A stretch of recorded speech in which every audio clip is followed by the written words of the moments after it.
督军，她就是童玉姐，总统府给您选中的妻子。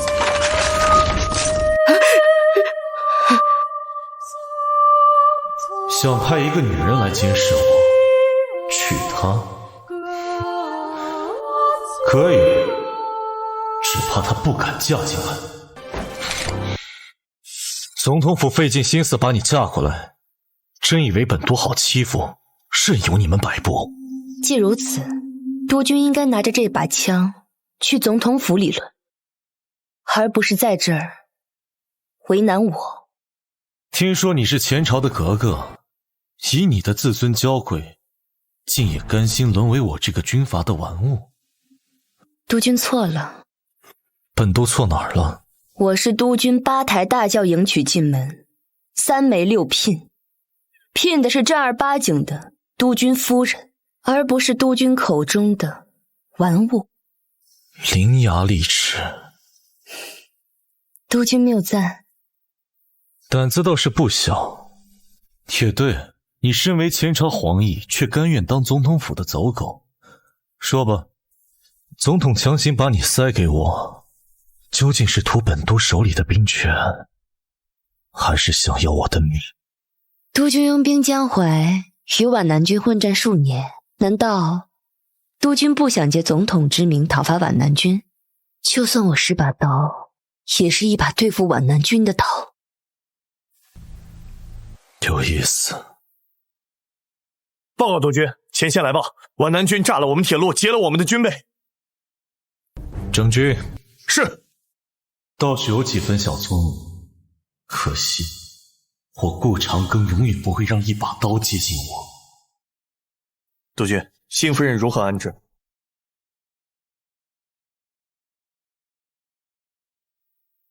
把她送去老宅，伺候老夫人去。是。盯紧点儿，特别是她跟总统府的联系。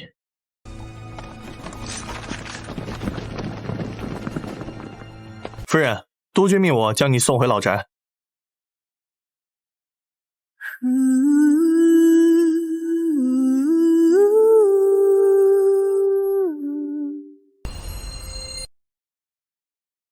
一把刀吗？督军，你知道男女之间最厉害的刀是什么？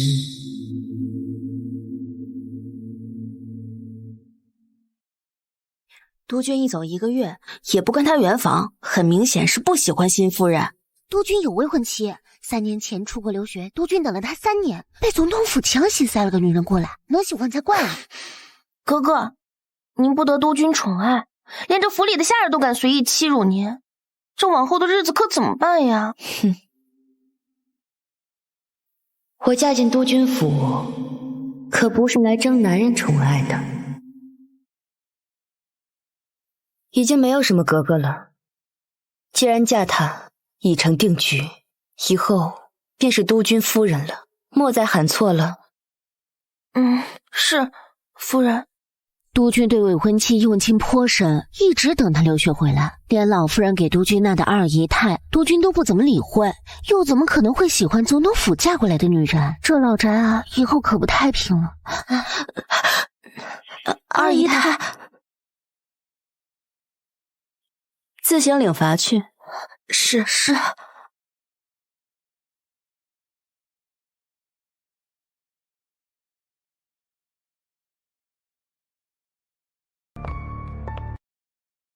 夫人，前厅来客人了，老夫人让我喊您过去一趟。你是说，她当初是被绑进督军府的？是的。看来这位小格格也不是心甘情愿嫁过来的吧？原本以为是把锋利的刀，没想到是只小绵羊。没意思。哟，看来你不喜欢她这样太乖的旧式女子，喜欢新式女子？督军，老太太差人过来请您回去一趟，说是许小姐到老宅做客了。她去老宅做什么？许曼云一心盼着能嫁给你做督军夫人，昨天刚回国就知道你要娶妻这件事，肯定心有不甘，上门去闹一闹。许曼云留过洋，玩过枪，是个新式女子，可别吓到督军的那只小绵羊啊！飞车。回老宅。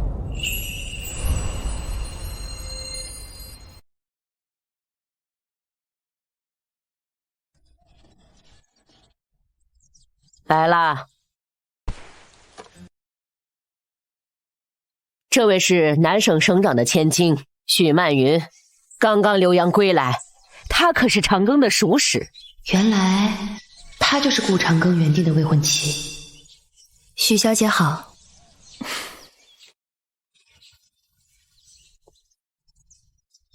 我听说长庚娶了个前朝格格，我来瞧瞧，顺便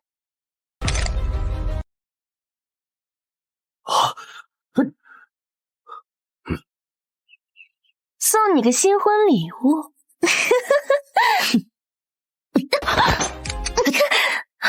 许小姐喜欢玩枪啊？巧了，我也喜欢。这可是韦伯利转轮手枪，可不是过去的那些土枪，你会玩吗？听说过左轮赌吗？6发子弹只留1发，跟天赌命。要玩，自然要玩个大的。怎么不敢了？敢动我一下，长庚不会放过你！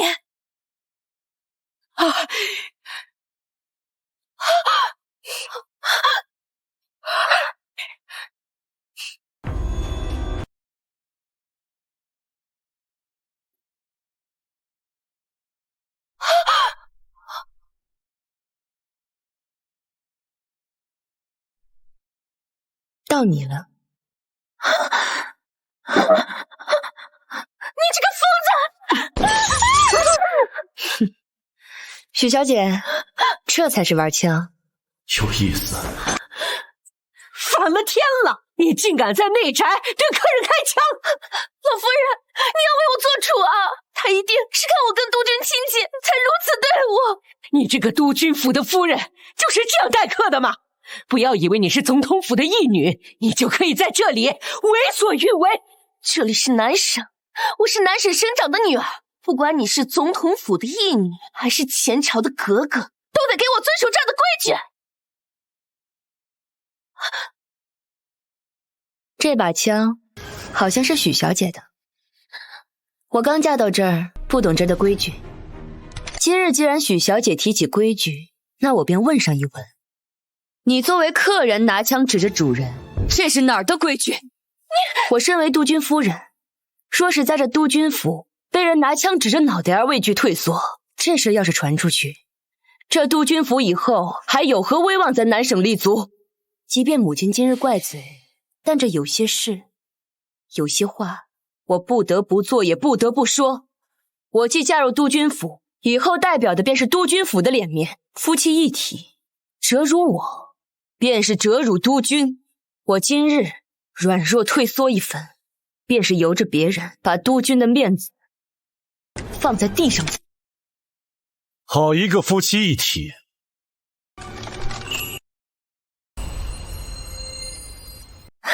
督军，这个女人她嚣张跋扈，都敢在老夫人面前开枪了。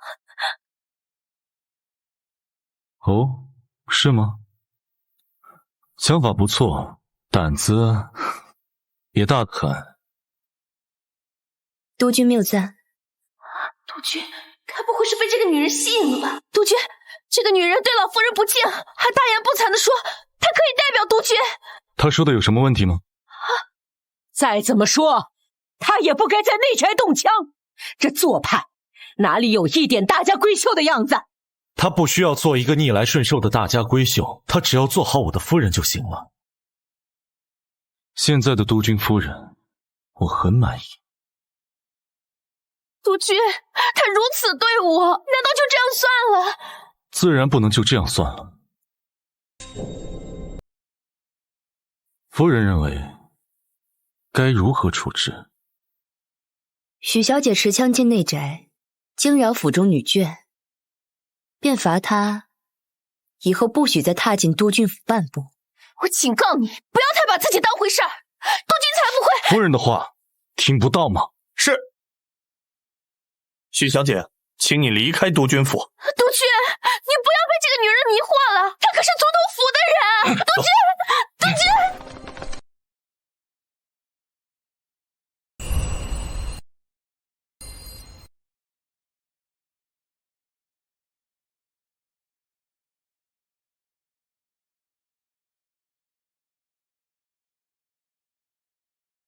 有件事你要明白，白天在府里给你撑腰，只因为你是督军夫人。我知道，我代表的是督军府的颜面。督军不是为了我，而是许小姐用她父亲压人，触了督军的逆鳞。过来。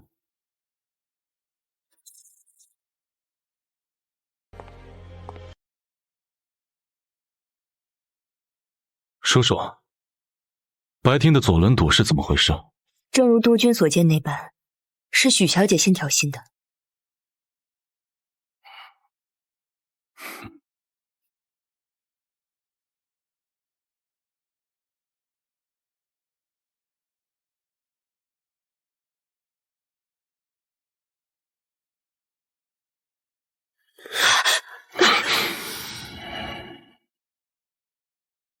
我喜欢聪明的女人，但不喜欢在我面前耍聪明的女人。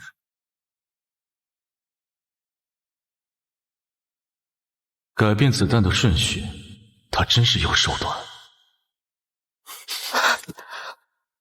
在我面前耍小聪明，你还嫩了点儿。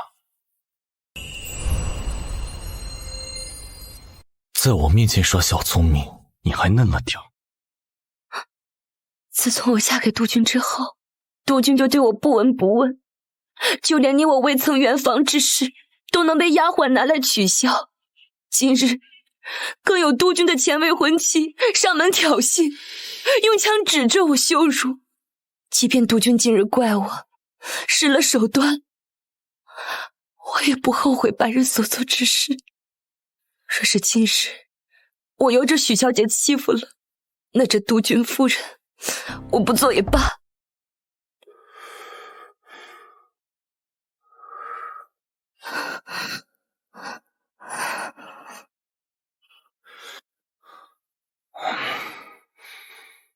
我几时说过怪你？还有，谁告诉你许曼云是我的前未婚妻？外人都这么说。许元昭个老东西，为了把女儿嫁给我，传这些风言风语。今日这事干得漂亮，有督军夫人的样子。督军不怪就好。你只管做好你的督军夫人。从今往后，在南边这地界儿，我在男人堆里是老几，你在女人堆里便是老几。不管在家还是在外，我都给你撑腰。但若是让我知道你有别的心思，老子一枪崩了你。是，督军。去换身衣服，今晚有个酒会，你陪我去。是。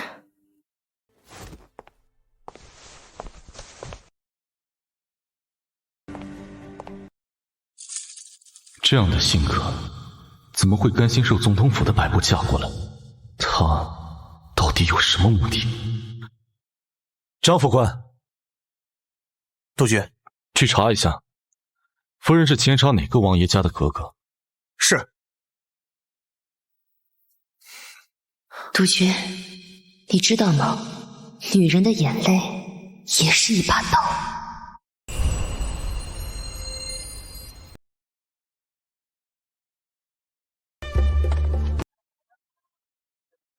督军，给你介绍一下，陆行舟，我夫人。内阁总理的小公子，还有军统局局长，看来今晚的酒会不简单啊。嫂夫人天人之姿，督军当真是令人艳羡。话多。说正事儿，国外来的那个军火商威廉是个华侨，刚到酒会就被皖南的督办给邀请过去了。看来皖南那边也想收下这批军火。威廉，他怎么来了？看来上次给他们的教训不够多，敢来我的地盘多事。这批军火我势在必得，你找个人接触一下那个威廉，他手里的货我全要。这恐怕有点难。上次督军查封的那批货就是这个威廉的，只怕威廉不会愿意跟我们合作。这个简单，督军想要的军火，我可以帮督军拿下。许小姐当真有办法拿下威廉手里的这批军火？那是自然，我跟威廉是在国外的舞会上认识的，他很欣赏我的英文。待会儿他看到我在，一定会过来邀请我跳舞。督军想要的军火，不过是我一句话的事儿。想不到许小姐还有这样的人脉，真是出人意料。现在是新社会了，不是以前的旧往常。我们新时代的女性呢，喝咖啡，讲英文，帮着丈夫交际，与他并肩站在一处，而不是躲在男人的身后寻求庇护。你说对吗，格格？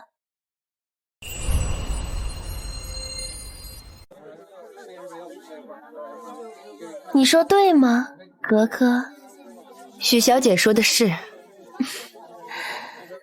你身为督军夫人，不能替督军分忧。我要是你呀，我可没脸出席这样的舞会，省得给督军丢脸。看到那个威廉没有？他可以给督军提供源源不断的枪支军火，在场唯一认识他的，且能跟他用英文交流的，只有我一个人。你一个封建时期的旧式女子，凭什么跟我争？那就祝许小姐成功。哼，威廉过来了，督军，他过来一定是邀请我跳舞的。May I have this dance with you, lady? 一个假洋鬼子罢了，装腔作势。My pleasure. No, not you.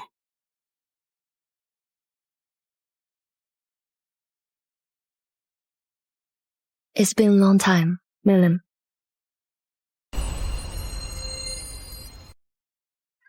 It's been a long time, William. You still look luminous, my princess. 他们叽里咕噜说的什么？他们是老相识，威廉喊夫人、公主。朝廷都没了，哪来的什么公主？ Who is this? My husband, Mr. Gu. 他说了什么？哈？督军问谁啊？你说我问的是谁啊？夫人说你是她的丈夫。My beautiful princess, please. 国外的礼仪不是在轻薄夫人。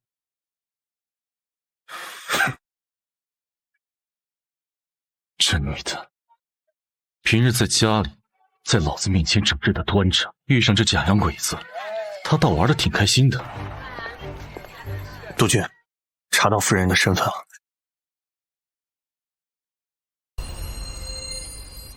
督军，查到夫人的身份了。说，夫人是裕王爷的女儿。少少，裕王府的人全烧死了，就跑出来的小女孩。额娘，少帅，总统说裕王府的人一个不留。小哥哥，希望你别记恨我。我当初看到他那双眼睛的时候，就早该想起来，那个人就是你。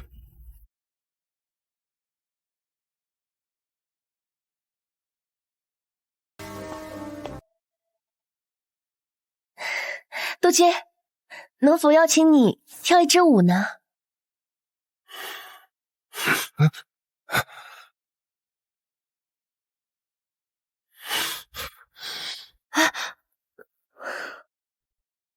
玩枪跳舞说英文，你还有什么是我不知道的？那是我以前在国外留学，在国外学的。督军若是想知道，我可以如实告知。那个威廉也是留学时候认识的。是啊，当时我正好救了他，他欠我一个人情。他已经答应我了，以后海运过来的枪支军火都优先跟督军合作。我不稀罕。别闹了，他是个生意人，在南方有督军给他撑腰，那是他的荣幸。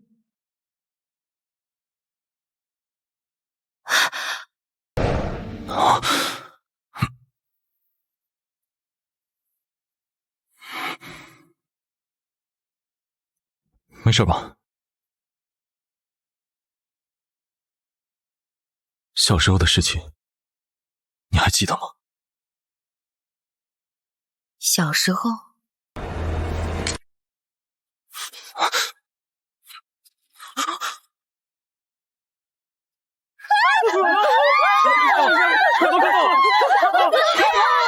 不好，剩下的交给我。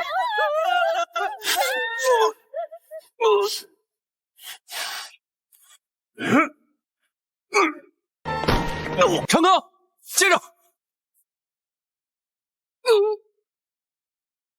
不管在家还是在外，我都给你撑腰。但若是让我知道你有别的心思，老子一枪崩了你。小时候的事情，你还记得吗？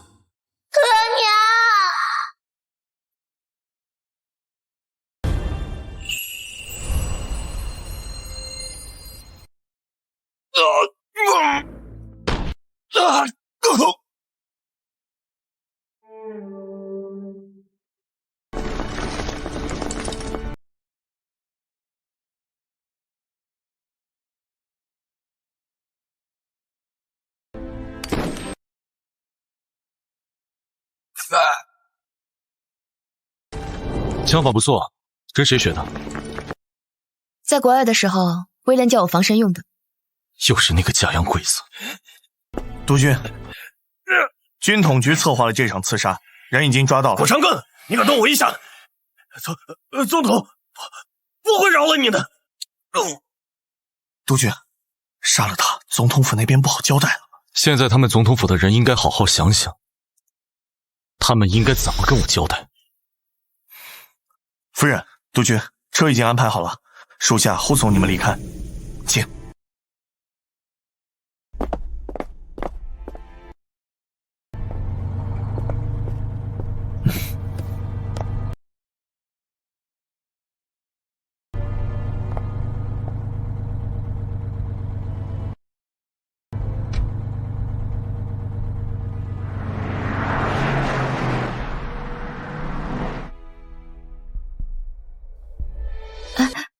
别动。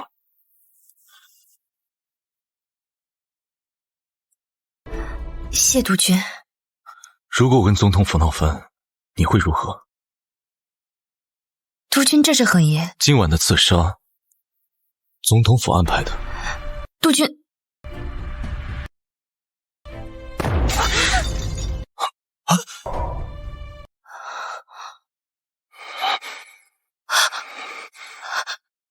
督军，你受伤了，张副官，去医院。回督军府。督军就算不去医院，应该先回老宅，老宅更近一些。那么多废话，回督军府。我现在这个样子，要是回老宅，老太太也会担心的。督军，你的伤不去医院怎么行啊？你还没回答我。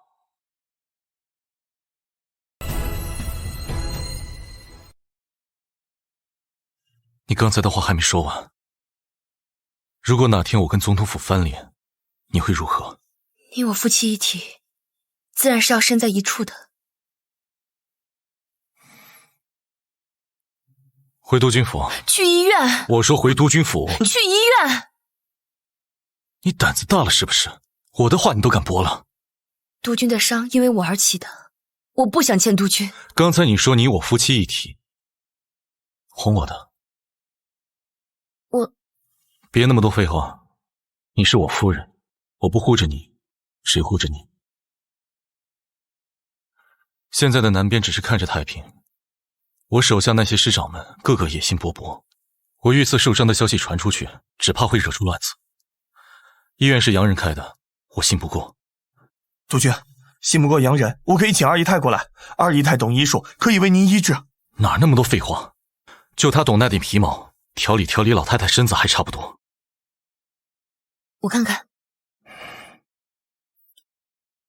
子弹卡在肩胛骨里，中医调理无济于事，需要尽快手术把子弹取出。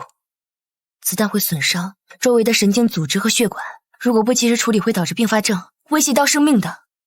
张副官，麻烦你取一下我的工具，督军这个伤等不及了，需要尽快手术。你还会医术？我在国外学的就是医术，别说话了，我先给你止血。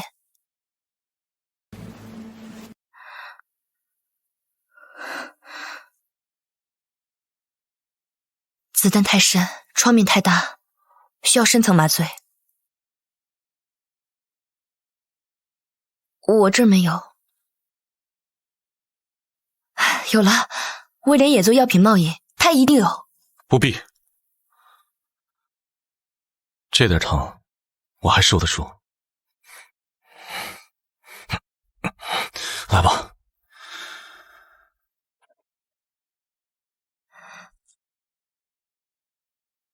鸦片也有止痛的功效，我给督军试一试吧。王国的玩意儿我不用，以后不准提那2个字。那我开始了。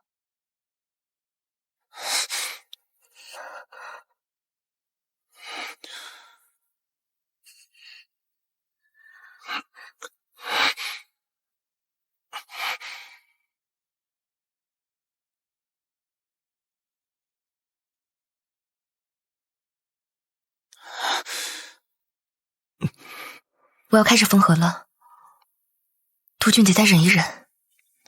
来吧。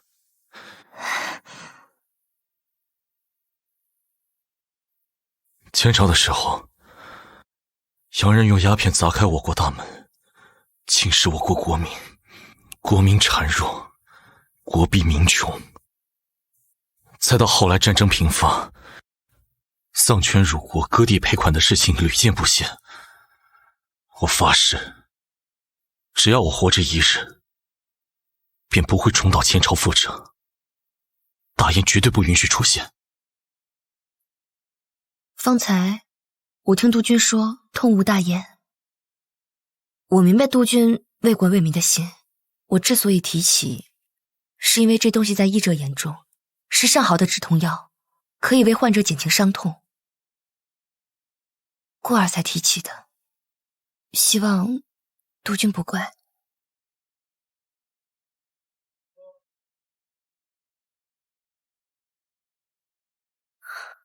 好了，只要今晚不起高烧，督军便无大碍。站住！你去哪儿？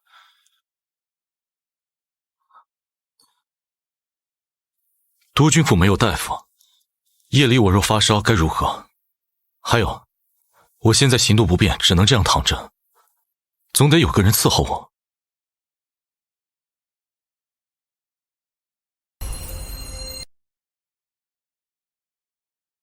这些药外服内服都有，我标清楚写在了纸上。夜间如果发烧的话，用什么药我也写上了。太晚了，我该回老宅了。明儿早还得给老夫人请安呢。请安重要还是我重要？况且本督还是因为你受的伤，不识好歹的女人。督军，你说什么呢？没什么。张副官，备车，送他走。那督军好好休息。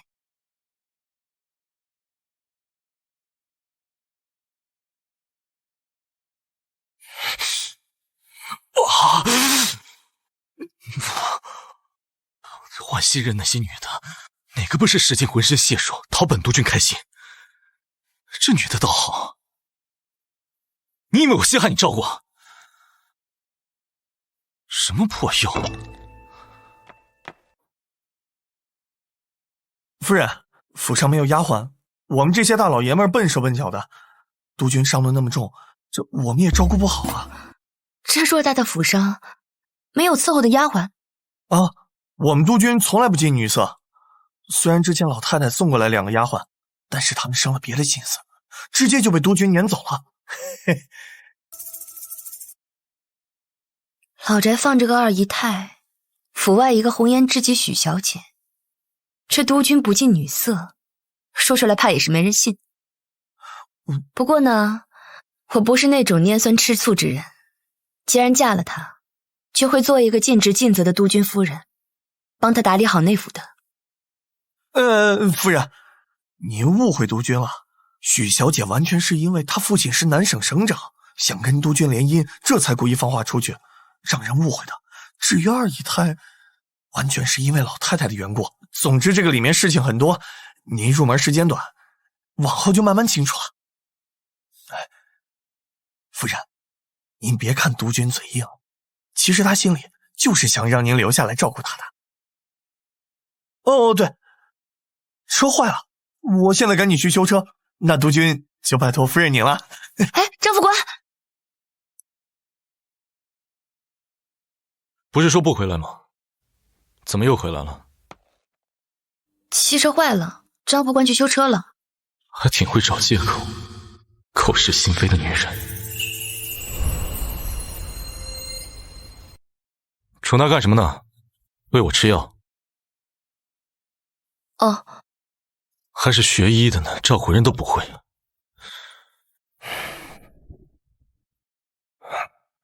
督军别动，我喂你。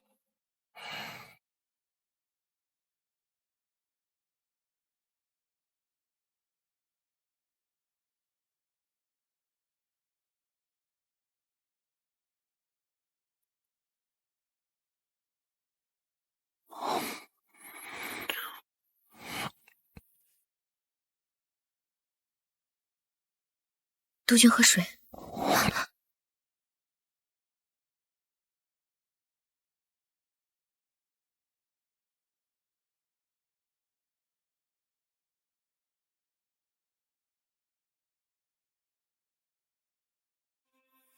小时候的事你还记得吗？小时候的事情。额娘，额娘。小时候，那时候生了一场大病，好像着火了。现在什么也记不清了。督军，你刚做完手术，身体虚弱，还是要多休息的。我会守在你身边的。你和威廉怎么认识的？没别的意思，你别误会了，我就单纯问问。威廉受过伤，失血过多，倒在街头，是我救的他。童大夫还真是热心肠啊，异国他乡的，也不怕惹上什么麻烦。医者仁心，怎么能为了怕麻烦而放弃眼前能救治的生命呢？善良不是错，只不过善良的前提是要有保护自己的能力。哎，若是当时你救的是一个恶人，拿着。若是当时你救的是一个恶人，或是对你起了歪心思，你一个弱女子在异国他乡的，你怎么保护自己？这把枪你随身带着，成全你善良的同时，也让它成为你的锋芒。成全你善良的同时，也让它成为你的锋芒。谢督军。你给我讲讲留学的事呗。好，那就从5年前开始说起吧。那个时候我刚到西方，学的还是西医呢。如今呢，新旧两代互相碰撞，波及到了医学界，中西医也成了两个阵营。虽然我在国外学的是西医，不过从小耳濡目染的都是中医。中医博大精深，传承了1000年，中西医两派互不相容。我就想着中西医能……额娘，额娘，被他们抓到，忘了自己是个活下去。少帅，誉王府的人全烧死了，跑出来个孩子。少帅，总统说誉王府的人一个不留。一个不留。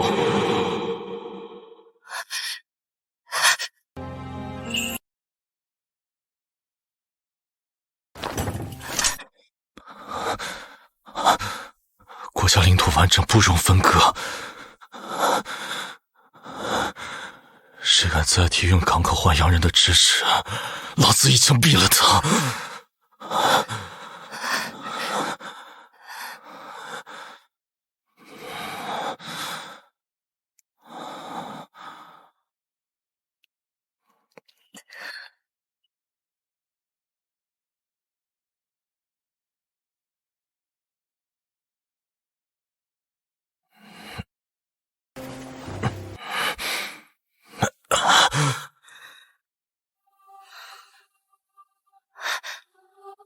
杜鹃怎么了？是不是伤口疼？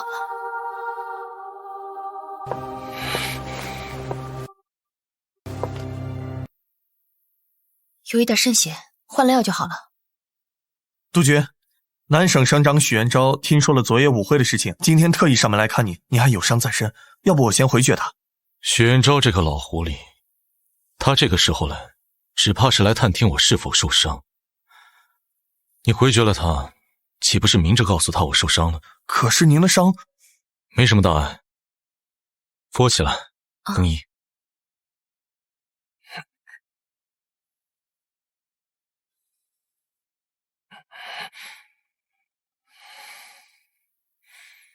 督军这会脸色极差，只怕是瞒不住外人。我自有办法，你随我去。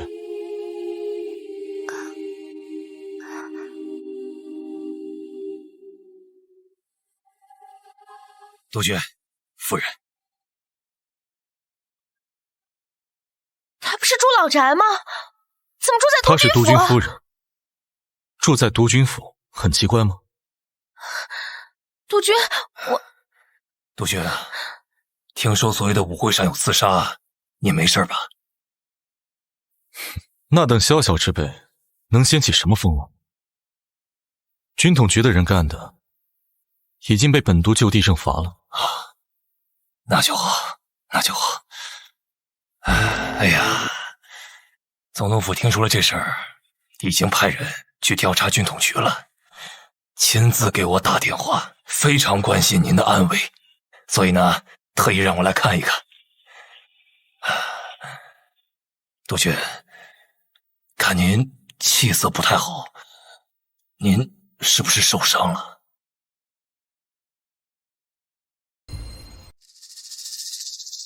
那点宵小之辈还伤不到本督。至于许省长说的，本督看起来气色不太好，大致是因为昨天晚上喝了些酒，床尾间失了分寸，整夜没睡，所以看起来气色不太好。许省长，你一个过来人，应当理解我们新婚燕尔，恩爱情长啊。理解理解，年轻人嘛。督军，这个女人绝不像表面上这么简单，她背地里还不知道包藏什么祸心呢。督军，你千万不要被她迷惑。住口！督军，不好意思啊，都怪我把她灌得无法无天，您不要见怪啊。我听说她前几日在府上惊扰了老夫人，今天也算是带她来赔礼道歉。道歉？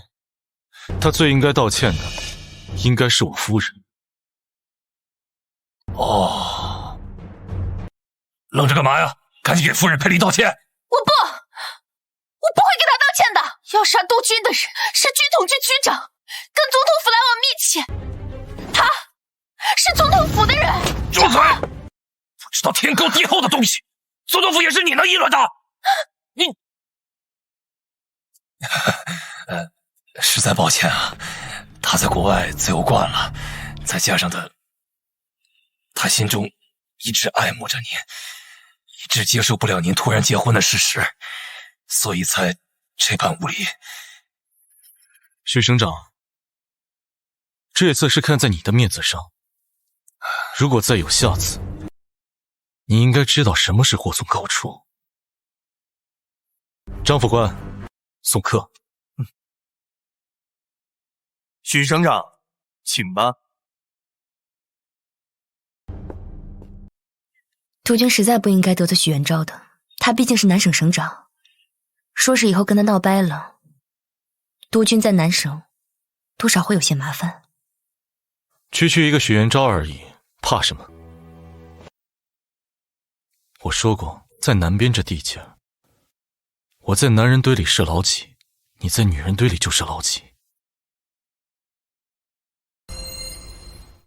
督军，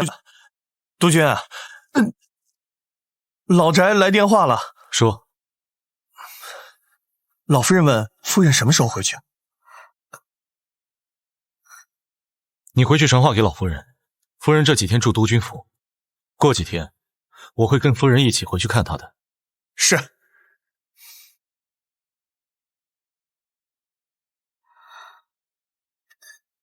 督军，这里是督军办公的地方，有很多重要的文件，我留在这不方便吧？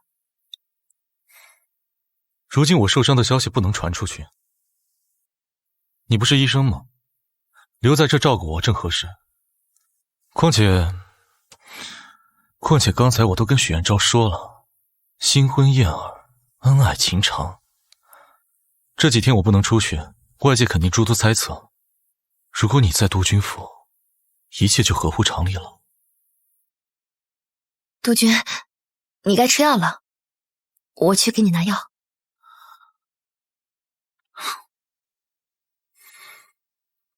张副官说这是督军的意思，是督军要留夫人住下，贴身照顾她。荒唐！明知道总统府对他手里的军队和地盘虎视眈眈，他竟然还把这个女人留在身边，真是色令智昏。娘，您消消气，督军身边没个女人照顾也不行。夫人她善解人意，有她陪着督军啊，也不是坏事。那个女人一副狐媚样子，竟敢在内宅动枪，她在长根身边，我怎么能放心呢？娘，您别生气了啊。阿若，你才是娘心目中的儿媳妇儿，有你陪在长根身边，娘才能放心。都是阿若没用，留不住督军。你去把张副官叫来，我倒要看看。我在家里说话还管不管用？他一天是我的儿子，他就应该听我的话。你现在就去收拾收拾东西，我派人送你去督军府，就说是我吩咐的。她是正房夫人，初一十五督军可以留在她的房间，剩下10日轮番，一人1天。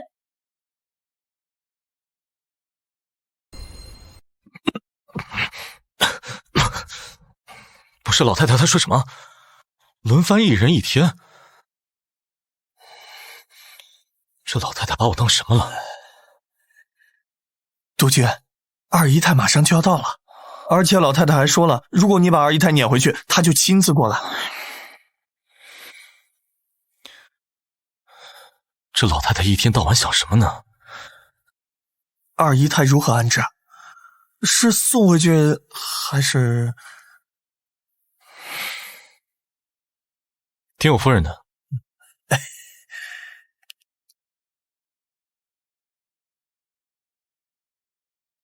西厢房离主居最近，也方便二姨太照顾督军，就将二姨太安置在西厢房吧。啊？若是督军不满意的话，将二姨太安置在主居也是可以的。好好好，我还真是有福气啊，娶了一个像你一样贤惠大度的督军夫人。我不明白督军为何要生气。二姨太她懂些医术，留她在照顾督军，老太太会更放心的。你说的对，你说的都对，一个姨太太哪够啊？应该多纳几个姨太太来照顾本督，这样老太太更放心，你说是吧？督军若是看上哪家的千金，想纳到府上来当姨太太，只管跟我说，我也会安置妥当的。少说点吧，小祖宗哟！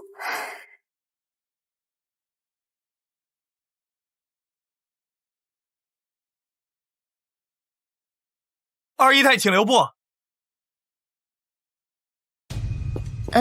张副官何事？二姨太，实在不巧得很，督军出远门了，夫人也跟着去了。这会儿督军府没有理事的人，实在不方便留您。要不这样，您先请回去，等督军回来，我再差人去接您。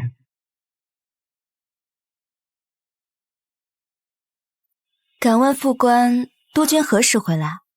这个就不知道了，可能10日，也可能1个月。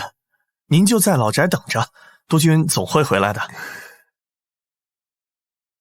劳烦副官将这个香囊替我转交给督军，里面配了几味药材，悬挂于床头，助眠解乏。属下一定转交。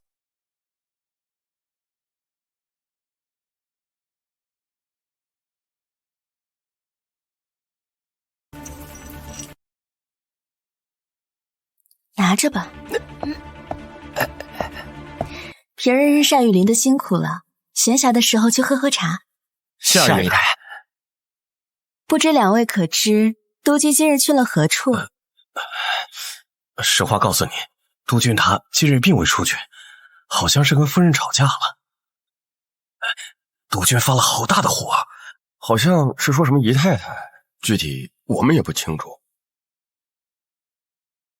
童玉姐，你刚进门就这么不容忍，今日你将我拦在门外，我倒要看看谁才是最后的赢家。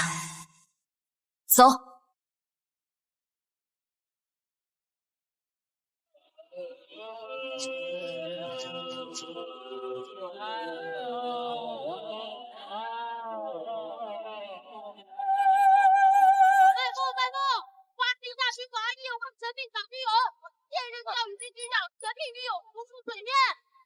二姨太，我家小姐请您去楼上一叙。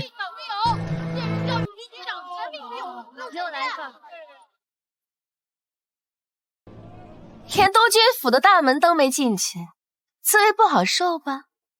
许小姐若是来看我笑话的，就省省吧，毕竟你比我也强不到哪儿去。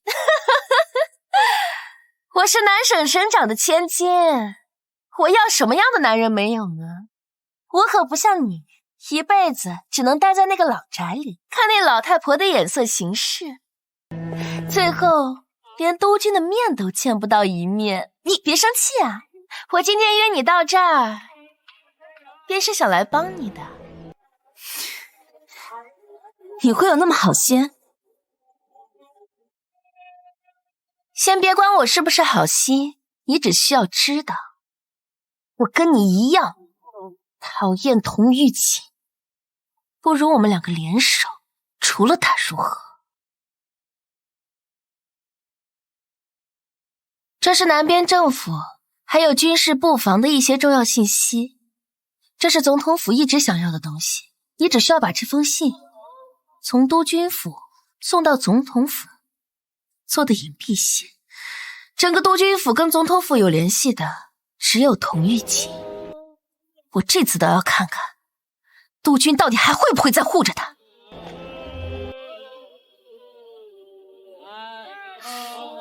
祝你成功。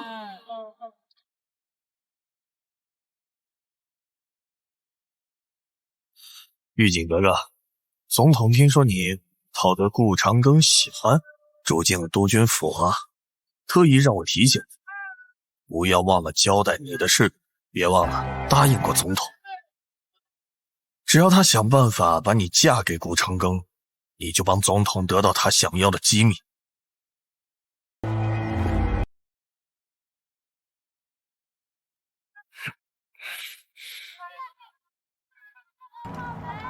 哎，喝2杯意思下算了，这伤还没好透呢。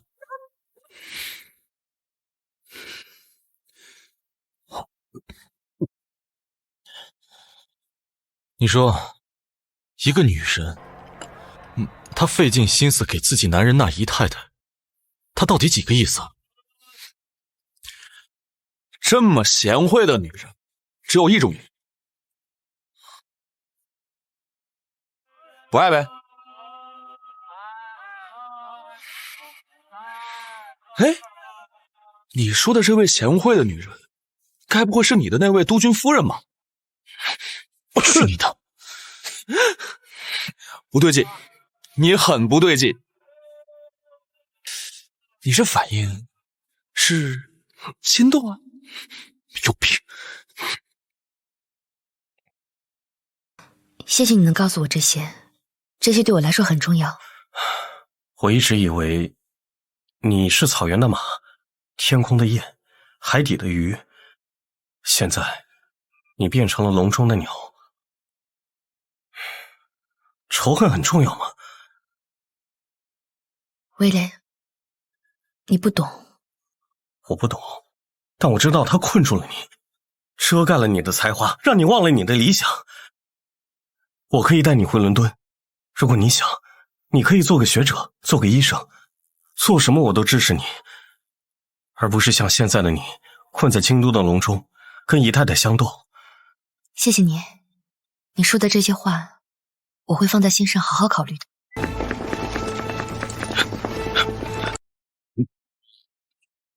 你倒是好好说说，你要考虑什么？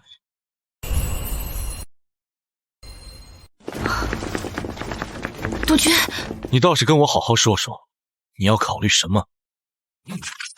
督军，威廉是我的朋友，不该拿枪顶着我的朋友。盘算着给我多纳几帮姨太太，是方便你出来约会是吧？我们夫妻之间的事情，关上房门说就好了，何必在大庭广众之下让彼此都难堪呢？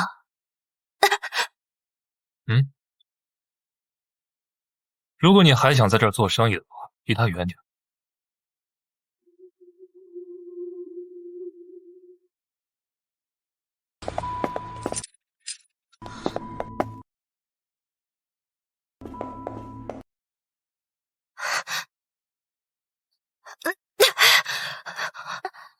夫人，从今天开始，夫人不得离开院子半步。这是怎么啦？发生什么事了？不回来就不回来，这一回来就闹得家宅不宁。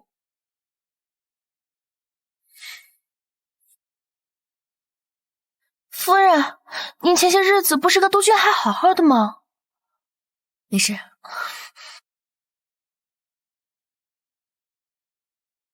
夫人在此禁足，谁敢靠近，重责。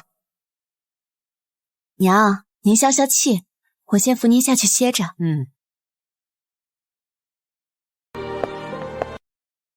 夫人，这院子里的人以后更敢欺负您了。不会太久的。夫人，您都1个月没有出门了，整日在屋子里写写画画，这院里的下人们对咱院越来越不上心。今天送来的饭菜都是凉的。拿着信出去，从大门走。若是有人问起，你便说替我给总统府寄信。夫人，督军若是知道了会不会……不怕他知道，就怕他不知道。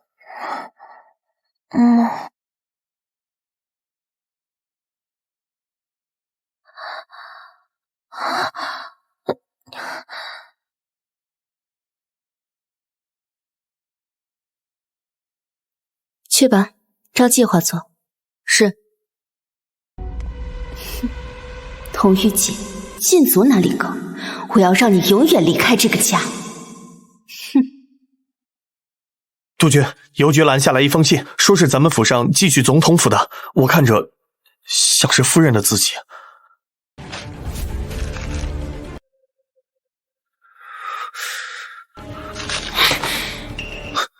好个督军夫人，好个夫妻一体，这是南省机密和军事布防。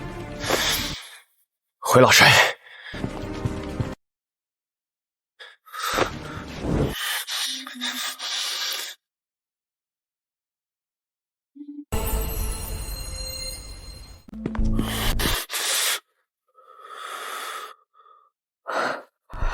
督军，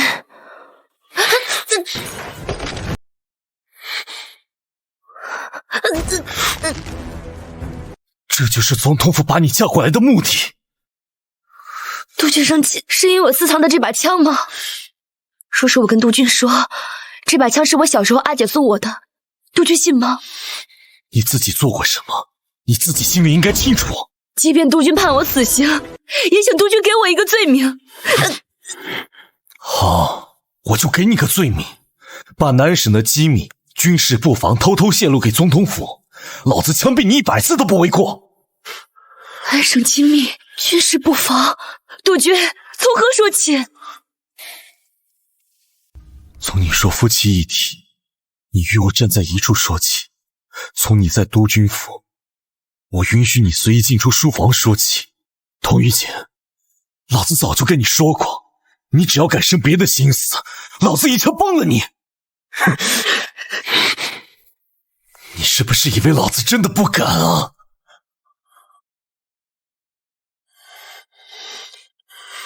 督军，开枪吧！督军，开枪吧！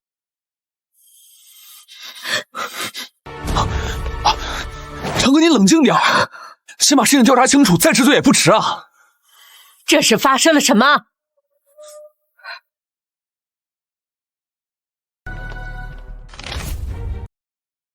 这就是你说的夫妻一体，勾结外人，出卖督军府。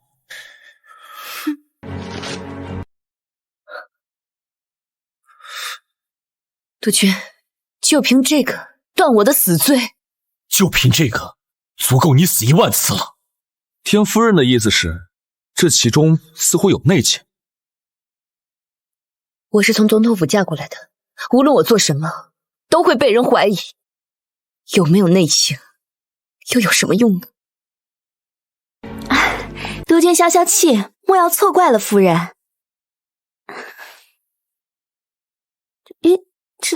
这字体，二姨太是想说这字体是我的。看来二姨太对我了解颇深呢，一眼就能认出我的字体。啊，夫人留过洋，是饱学之士，我笔里浅陋，这些时日都是以夫人为楷模，适宜多了解了一些。这中间说不定是有什么误会，夫人还是向督军解释清楚的好。哼，我跟你说什么来着？这个女人就是总统府派来的奸细，包藏祸心。我让你远离她，你偏不听。既然说到了字体，那我便解了二姨太这个疑惑。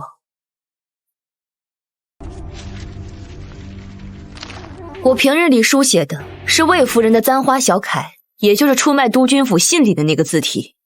这和这信里是一样的。这是颜体，这是流体，这是隶书。不同的字体我能写出10几种，请问二姨太，我为何会用我常写的字体去让人怀疑我？督军，你认为呢？那今天一大早连心出门的时候说是要去总统府寄信，夫人知道这事儿吧？我知道，是我让他去的。怎么了？二姨太是有什么异议吗？异议倒是没有，只是奇怪，夫人说这封信不是夫人所写的，那夫人给总统府的信又是什么？对，明知道总统府对南省图谋不轨，你还跟总统府来往密切，这就是在背叛督军府。我不管，我要你现在就休妻。你要是不休了他，我今天就死给你看。我不管，我要你现在就休妻。你要是不休了他，我今天就死给你看。娘，这件事情您就别插手了。来人，把老太太送回去。慢着，你活到80岁，我也是你娘。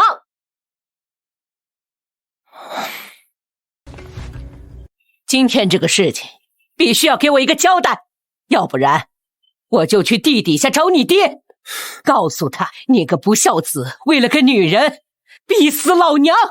娘，这件事情没有那么简单，您仔细想想，如果这封信不是狱警写的，又会是谁写的？为何会知道南省的机密，又为何那么清楚狱警的笔记？正是，老夫人，冤枉了督军夫人倒不怕，怕的是督军府若是存在这样的隐患，才是让人真正担忧的事。不是他还能是谁呀？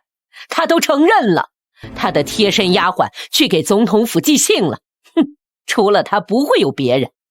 你以为你写几个字就是清白的啦？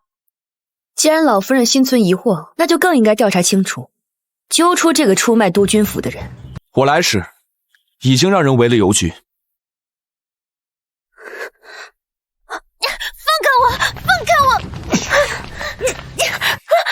督军，查封邮局的时候，我遇到了夫人的贴身丫鬟，便一起带了回来。夫人，我去邮局的时候，邮局就已经被围起来了，我就在边上看了一会儿，张副官就把我抓来了。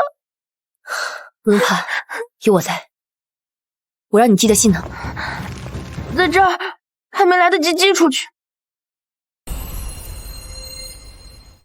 在这儿，还没来得及寄出去。信在此，请督军查验。若我无罪，咱们离婚吧。你说什么？你再说一遍。奈何青云土，弃我如尘埃。今日是督军第二次用枪指着我了。在南边这地界，我在男人堆里是老几，你在女人堆里便是老几。无论在家还是在外，我都给你撑腰。请督军查阅此信，还我清白。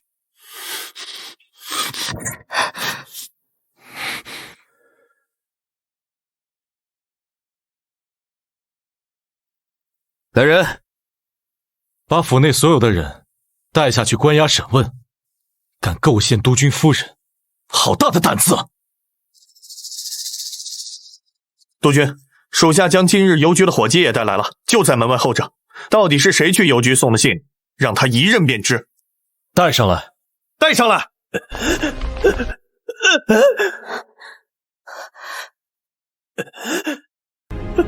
是他，就是他给我的那封信。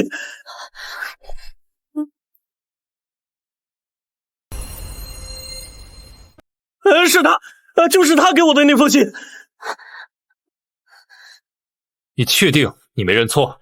军爷，小的不可能认错，他还特意交代，说是督军府的信，让小的们留神，别闹丢了。我就说这府上有内鬼，这下真相大白了。不是我，真的不是我，督军，你相信我，不是我，我没有。带下去审问。督军饶命！督军饶命！奴婢也是受人指使的。谁？你一个丫鬟如何能知道南省的机密？便是你不说，督军也知你是受人指使。我劝你早些说了，免得挨些皮肉之苦。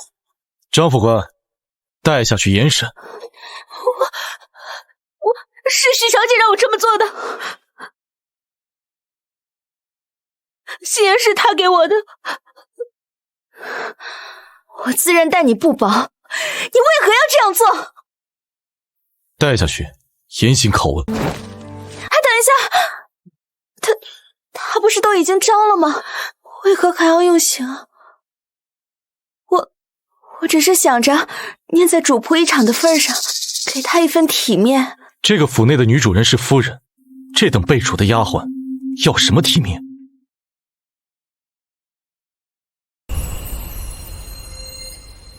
带下去。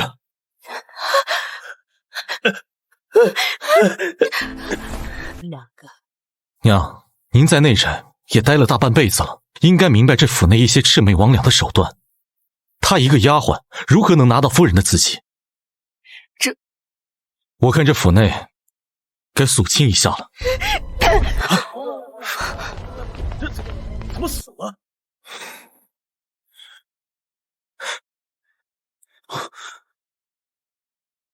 督军，这丫鬟趁属下不备，撞柱自尽了。自己领罚去。是。娘，你别吓我，醒醒啊，娘！娘，你怎么了？娘！督军，娘的病犯了，得快点回去，我好救治。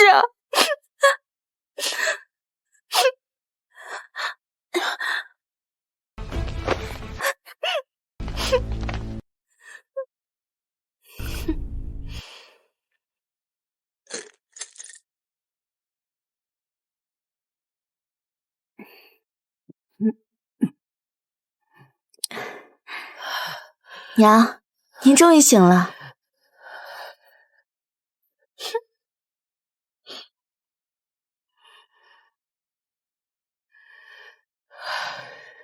让他走，我不想看见他。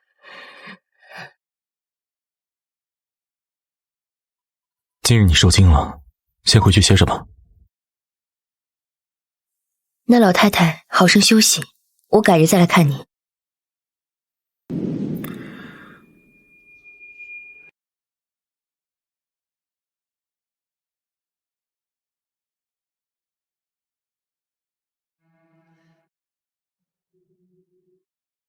看老太太的症状，不像是生病，倒像是中毒。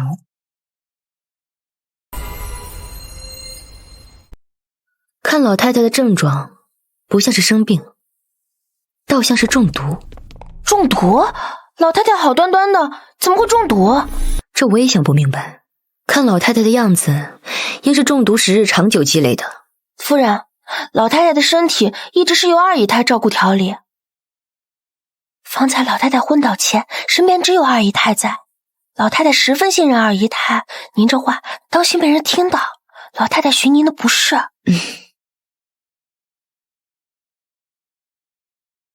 这顾家的水，比我想象中深得多啊。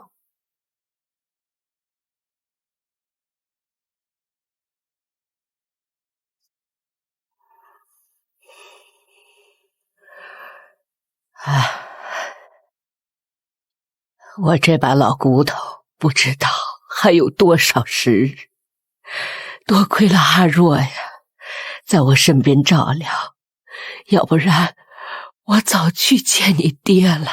娘，这不过就是一个小病，您何苦说这些？你常年不在家里，幸亏阿若陪着我，替你在娘身边尽孝。长庚啊，你要善待她。便是你喜欢那个狐妹子，你也不能苛待了我的阿若。不然娘第一个不答应。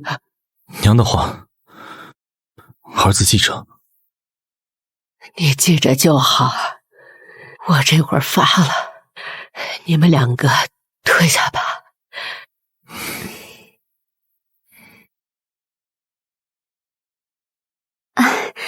督军今夜可要留宿，我让丫鬟们去准备。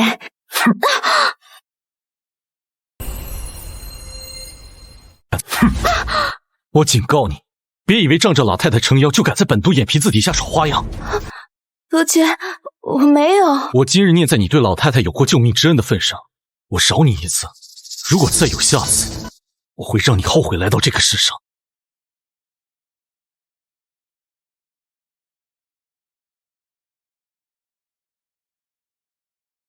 老太太病了，督军今晚8成是要在老宅过夜的，要不然奴婢去问问，看看督军要不要过来。不必，整个顾家都是督军的，他住什么地方是他的自由。夫人，今日这事儿明眼人看得出来，谁是幕后主使？二姨太有老夫人撑腰，你不抓住督军的宠爱，以后谁能替您撑腰啊？算了吧，撑腰这话听听也就罢了，放在心上只会自寻烦恼。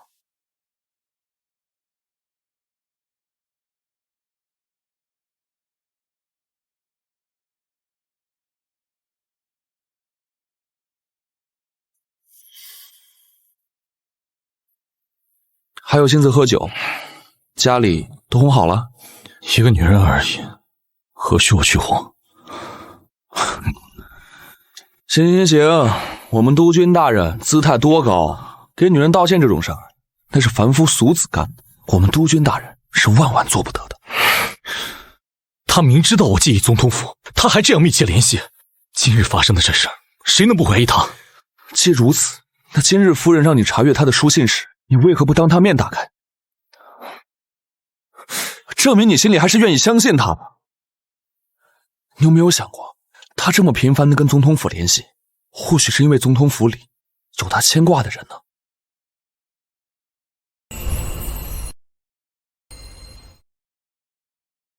你什么意思？她现在嫁给我了，她还牵挂谁啊？哎呀，你先别急着生气。我之前听说过一些事情，近些时日看你对这位督军夫人越来越上心，便专门去打听了一番。你哪只眼睛看到我对她上心了？我不过就是给她一个督军夫人应有的体面，谁在乎她？是这样啊，那好吧，看你对这件事也不是很在意，那我就当自讨没趣了。别给我废话，说。总统府里他牵挂的人应该是他的姐姐玉秀格格。他还有个姐姐？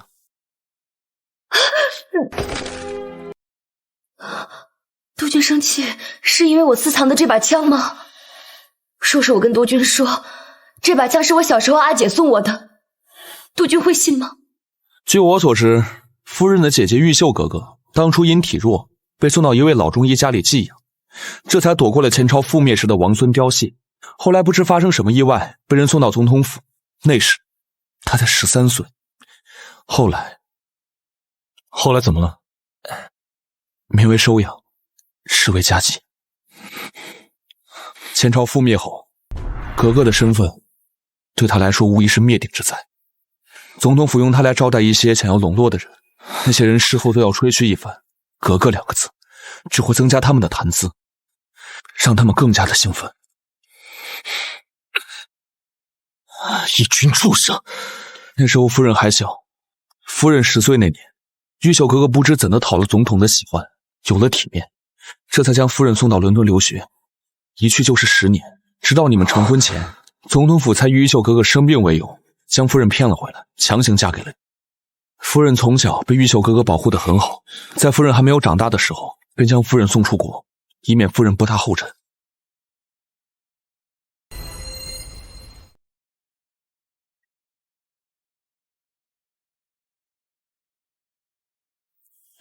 他或许是带着目的来的，但一定是因为他的姐姐才不得已而为。你好好考虑清楚，要不要跟他道个歉？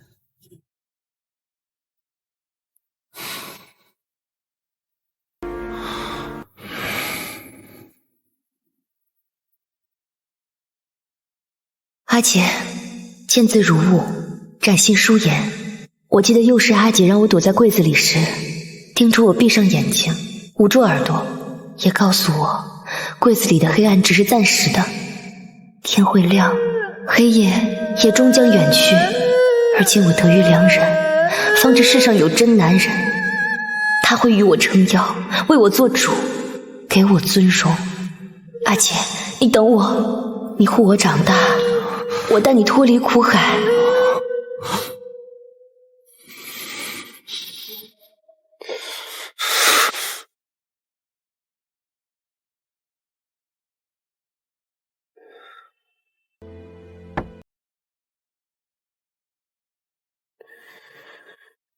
今天的事，对不起，再也不会了。我的枪口哪怕对着自己，也不会再对着你。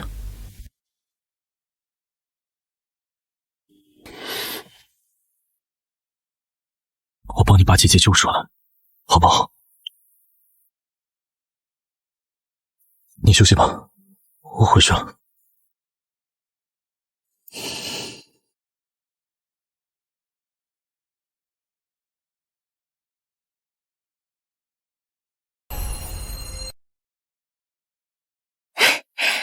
夫人，督军恳求大格格出来，看来督军心里还是有夫人的。莲心，你记住，这世上人心都是算计得来的。他走的每一步，都是我给他精心设计好的。夫人，莲心听不明白。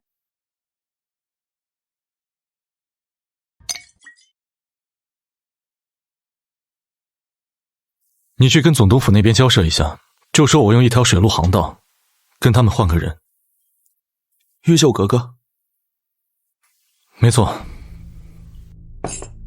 你考虑清楚了，一条水路航道会给北边的军政提供不少便利。放心吧，我自有打算。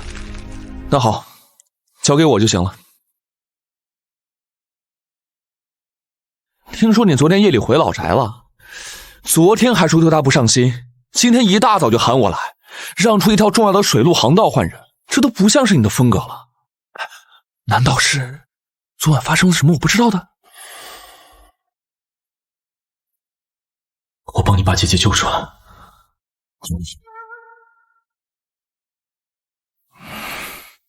话多，我懂。夫妻床头吵架床尾和，就是啊，你这脾气该改改了。两口子有了误会说清楚就好了，哪能动不动就拔枪啊？平白上了情分。你没事干了是吧？你看，说你还急眼。去跟许元昭那个老东西打个招呼，就说他那个女儿要是再管教不好，他这个南省省长的位置算是做到头了。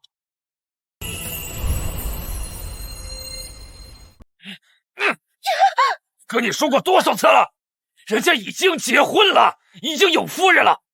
南省有多少青年才俊供你挑选？你说你为什么非要去掺和人家家里的事儿？爹，我就是不甘心，督军一定是被那个狐狸精迷惑了。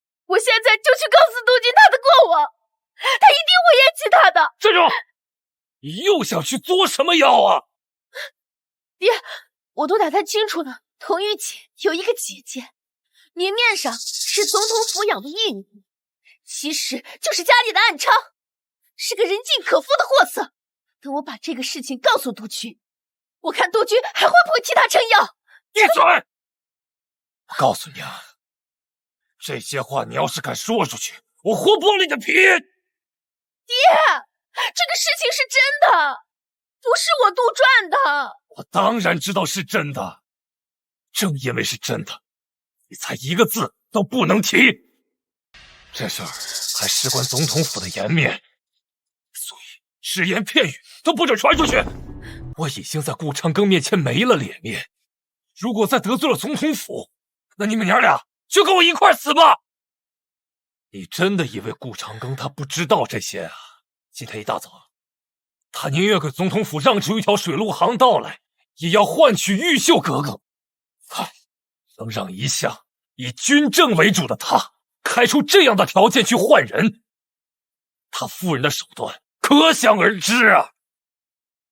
云云，你根本就斗不过他夫人。顾家的二姨太是个废物，如果我在顾家的，涂玉锦早就被我弄死了。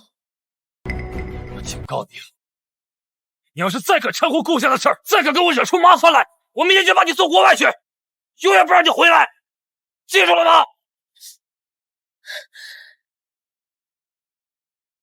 童玉锦，你给我等着，我不会放过你的。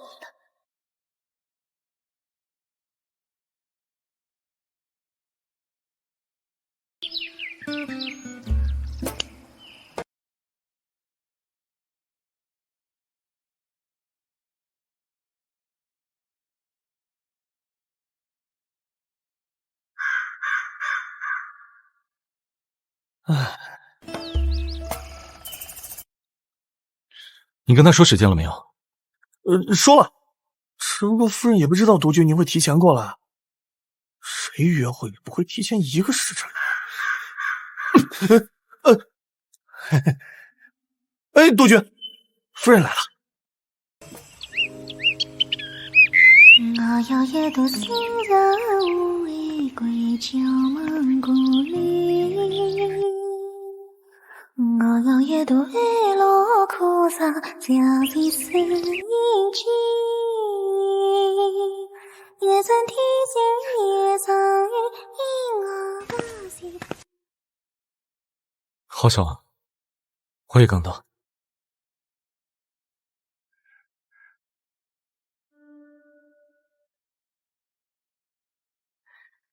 茶都凉了，让督军久等了。没有，我刚到不久，就比你早到一会儿。总统府已经放人了，我本来是想带他来南省的，但是他说他想去越城。他给你留了一封信，让我转交给你。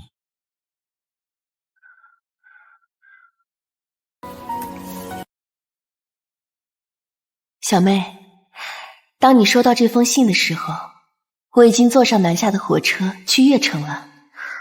昨日尘案不可追，过往种种我皆已放下。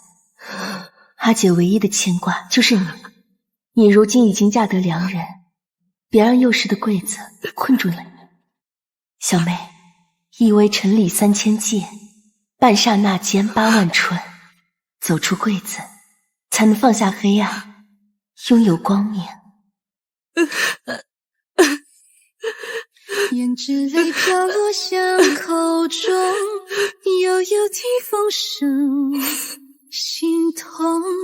回忆千载残月中，愁思恨爱深，难重逢，沉醉痴人梦。放心吧，我一直都在。今生已不再寻觅逝去的容颜，叹息冷清花一场，流过往，只剩花间之梦。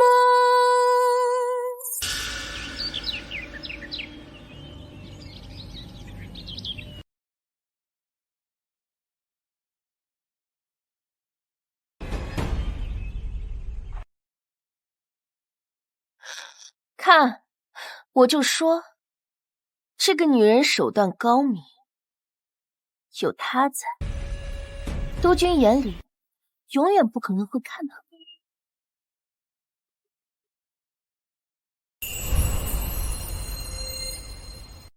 她是督军夫人，督军与她情感甚笃是好事。不是我说，怪不得督军瞧不上你。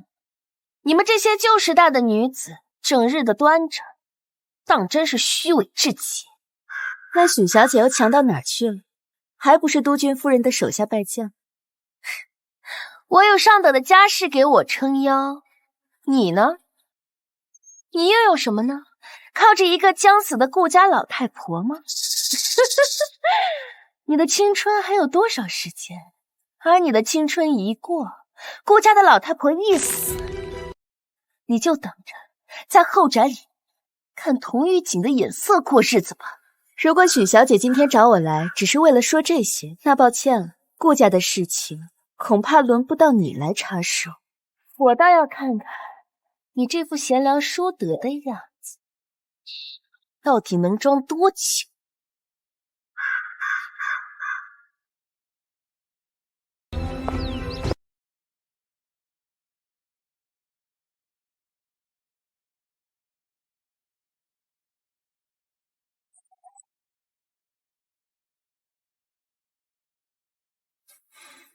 放心吧，我一直都在。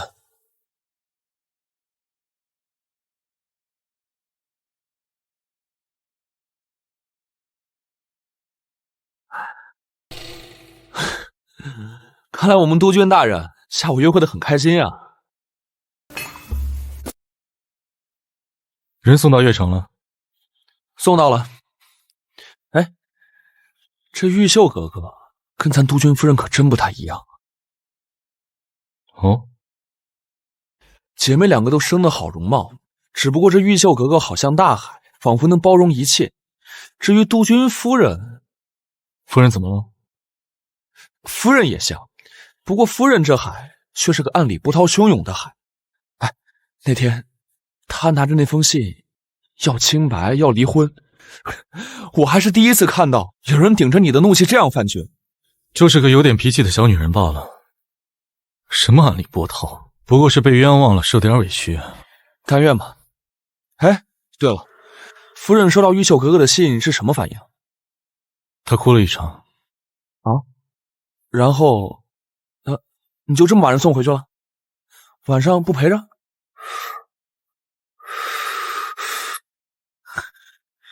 你说实话，你们是不是还没圆房？你是不是闲的你？还真让我说中了。你们都结婚这么长时间了，还不圆房？是你不行，还是他不肯啊？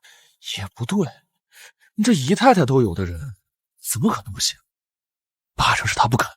你个家都没成的人，整天八卦别人家内宅的事，跟个娘们似的。跟你说真的，你这位督军夫人可不是一般的千金小姐，她是被捆着嫁过来的，可见心里的不情愿。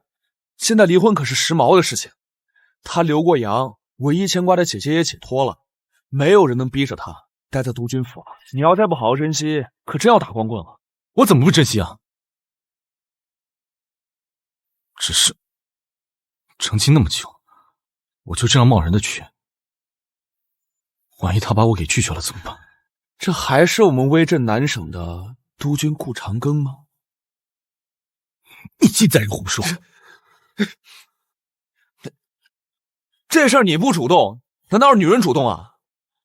要我说呀，你现在就回老宅，整个小酒小菜，夫妻两人前嫌尽释。哎，酒喝到微醺的时候，事儿就成了。我主动？凭什么我主动啊？我不要面子啊！面子重要还是夫人重要？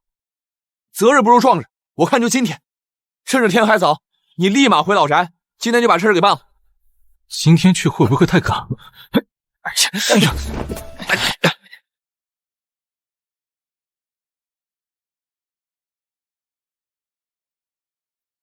督军怎么来了？那个，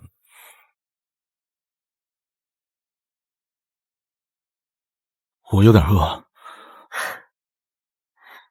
莲心，去厨房看看，炉子上还煨着汤没？再让厨娘做几个菜送来。是。督军若是还有什么想吃的，吩咐下莲心，让她去准备。准备些酒，还有热水啊。是。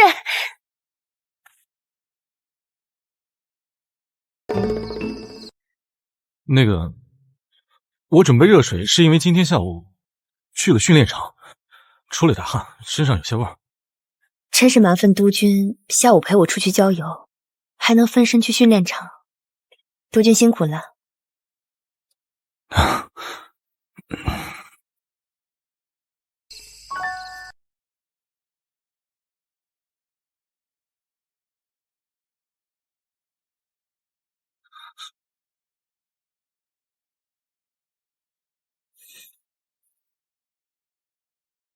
督军，先洗把脸吧，我去催催厨房，看看莲心有没有准备好。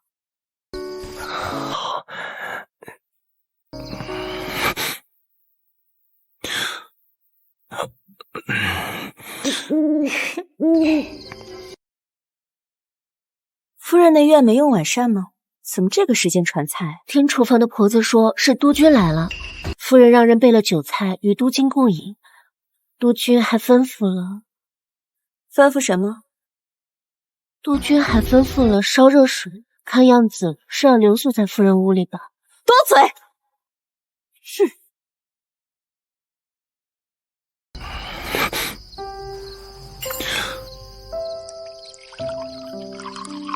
督军尝尝这些菜合不合你的口味？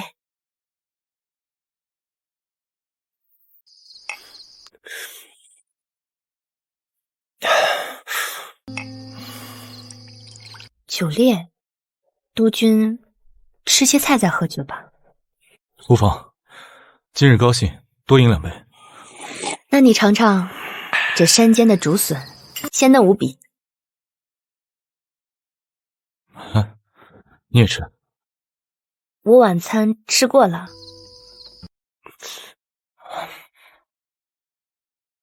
陪我再吃点，你太瘦了。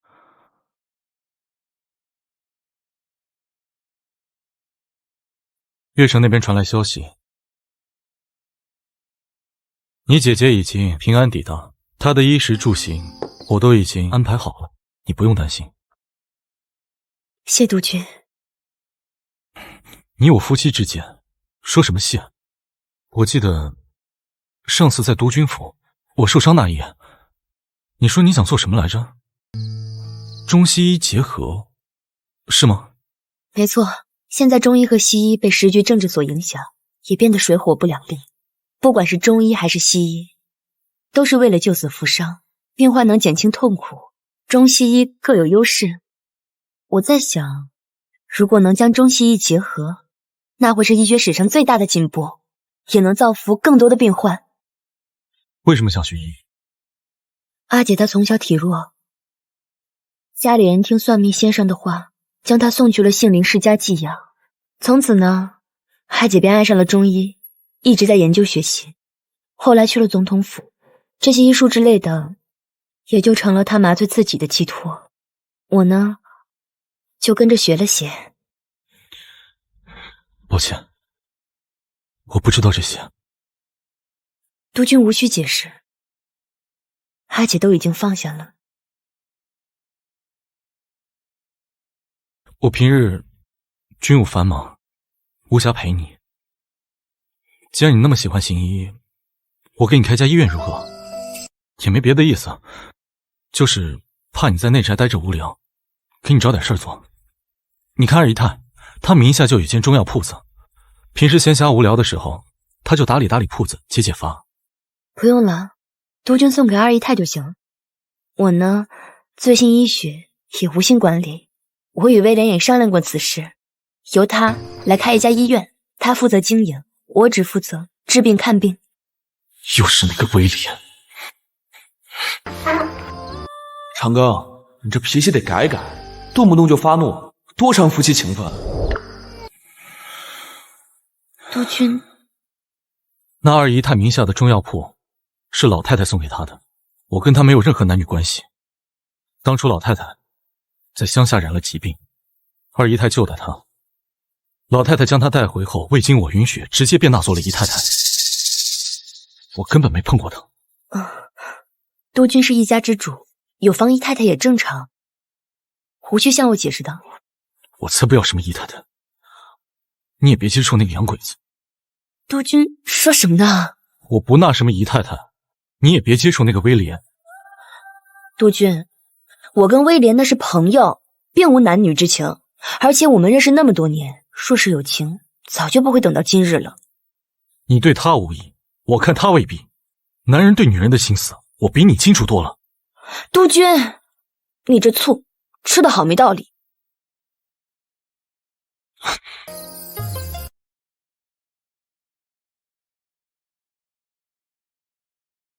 你是我的女人，我吃点醋怎么了？你是我的女人，我吃点醋怎么了？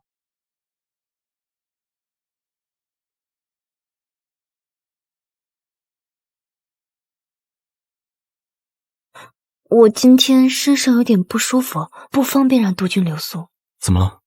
哪里不舒服？吃药了吗？我来月事了。择日不如撞日，还真是撞了个好日子。我来的也太不是时候了。督军说什么？没什么。下次不舒服，早点跟我说，不用在这撑着。督军，你既然不舒服，就躺床上休息。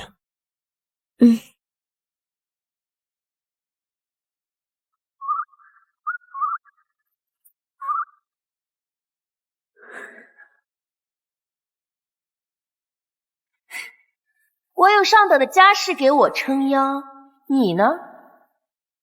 你又有什么呢？靠着一个将死的顾家老太婆吗？你的青春还有多少时间？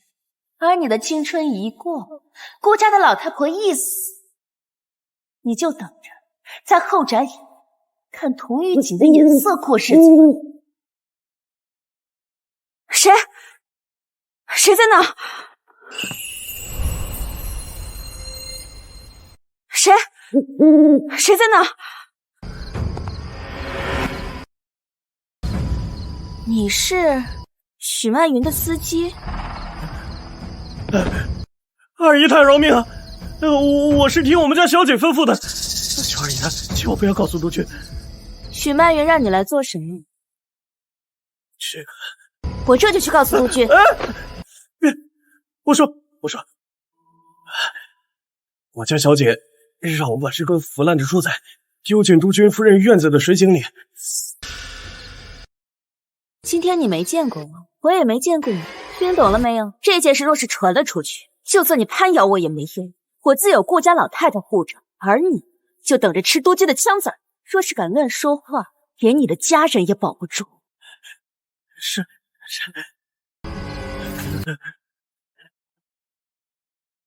孔玉锦，怪只怪你命不好，得罪了许曼云，等你感染了瘟疫，还有大礼相赠。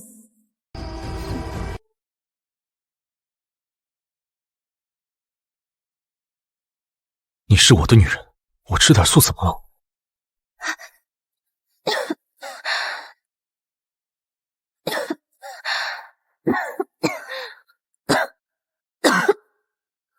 头这么烫，怎么不说一声？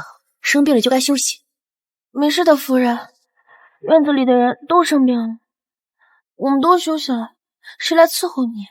你说咱们院子的人都生病了？没错，起先症状不明显，只是有些乏力犯困。今天开始都开始发高烧，他们几个已经起不来了。那老宅其他人呢？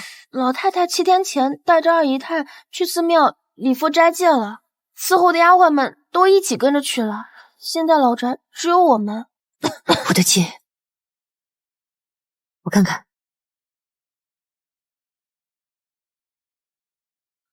我去通知督军。啊，夫人，我们怎么了？你们感染瘟疫了。瘟疫？所有角落里全部撒上硫磺和白酒。这里。督军，怎么回事？这好端端的，怎么会感染瘟疫？督军留步，现在我的院子已经封禁起来，这瘟疫来势汹汹，不知病因。已经有一个丫鬟高热不退，导致腹腔出血了。督军还是快些离开，不要被感染上。你呢？你有没有事？我暂时还没有什么事。你现在不能留在此处，我已经让陆行舟去找治疗瘟疫的大夫，不跟我回督军府。你们在干什么呢？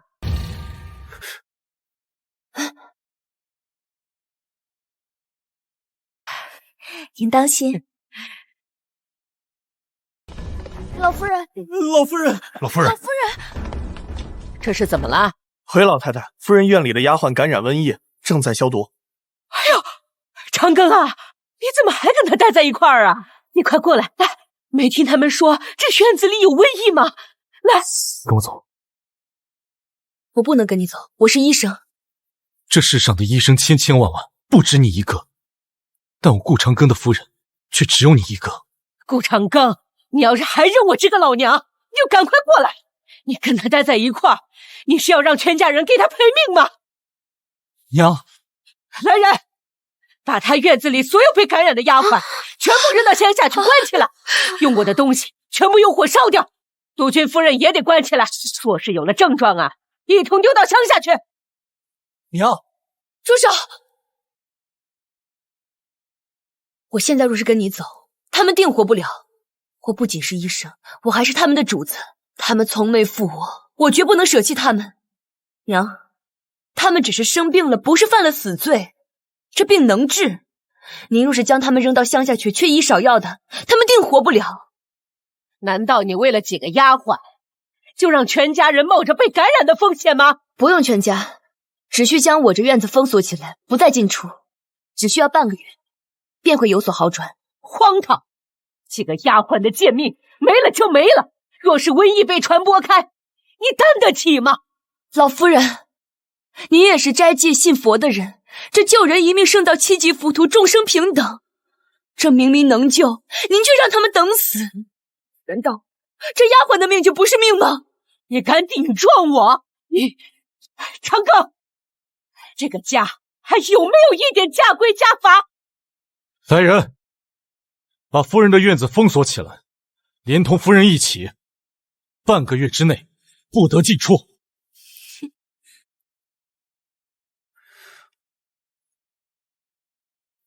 娘，您带着二姨太去督军府暂避，我留下来陪她。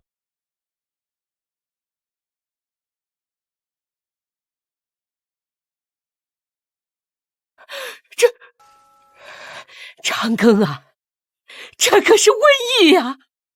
这女人没了可以再娶，你要是得了瘟疫，你让娘怎么办呢？我娘，她既选择嫁给我，我便要守护她一辈子。这世上女人有很多，但我顾长庚的妻子只有一个，她在哪我便在哪。如今她说这瘟疫能治，我信她。我陪你在此处。今生已不再寻觅，逝去的容颜叹息，冷清花一场，有过往，只剩花间之梦。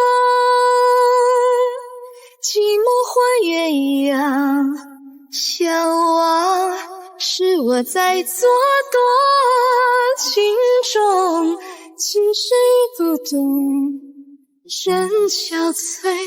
你们先去忙吧。烟雨中，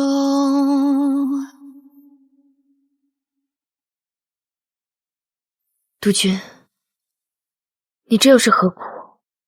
你不懂医术，面临瘟疫也束手无策，不该陪我留在这里。你自己亲口说的夫妻一体，你忘了？我虽不懂医术，但我却懂人心。我若不在这里，你这一屋子的丫鬟，说不定会缺医少药，到时候医师也供应不及时。我在此处陪你，谁也不敢耍花样。我说过给你撑腰的话，永远作数。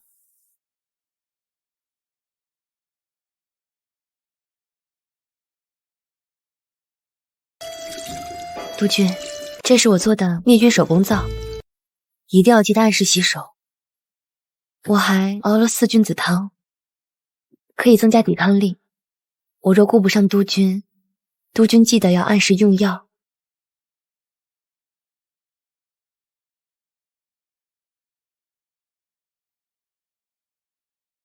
我堂堂南省督军，身强体壮，用不上这个。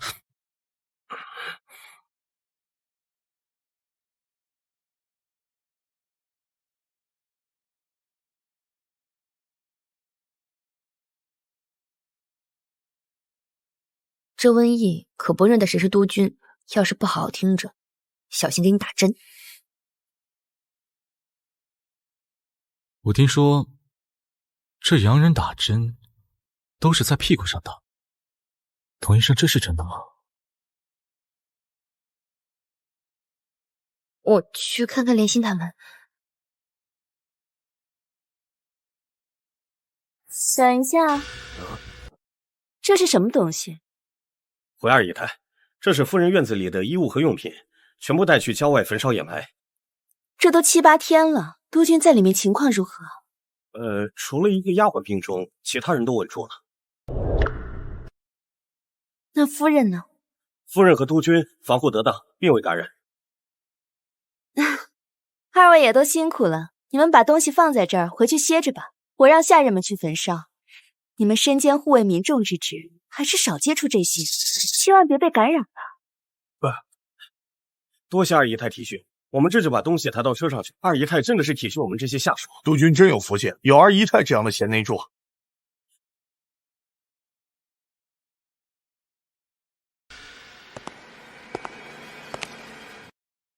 唐玉姐，你竟然还懂医术，倒是小瞧你。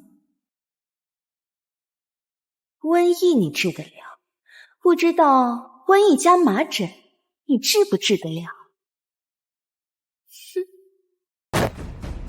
把这些衣物扔在城中街头巷尾，扔分散一点。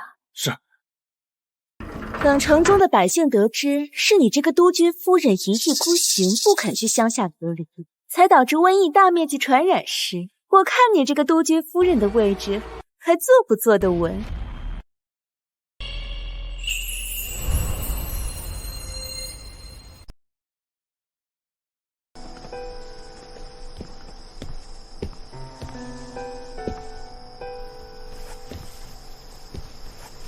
督军，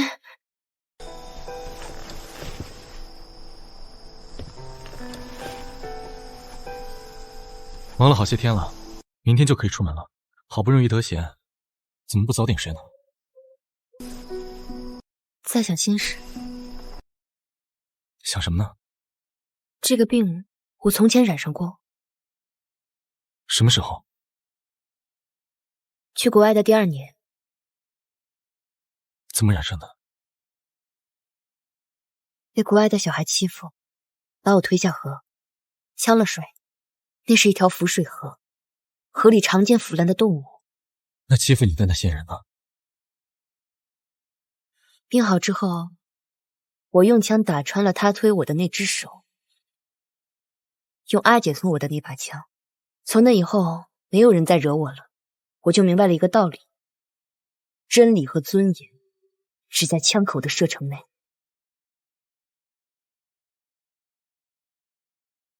那时候你病了多久？谁在照顾你？没有人照顾。阿姐给我找的那对伦敦老夫妻出了远门。那时候，我一度以为我要死了。高烧躺了几天之后，我爬着找到了一块干硬的面包，我一点一点的啃，我心里就一个想法：我要活下去。阿姐还等着我去救她。这种病是喝了浮水的缘故，他们跟外界没有接触，用的水都是从院中那口井里面打上来的。当发现莲心他们染病的时候，我就知道不对劲。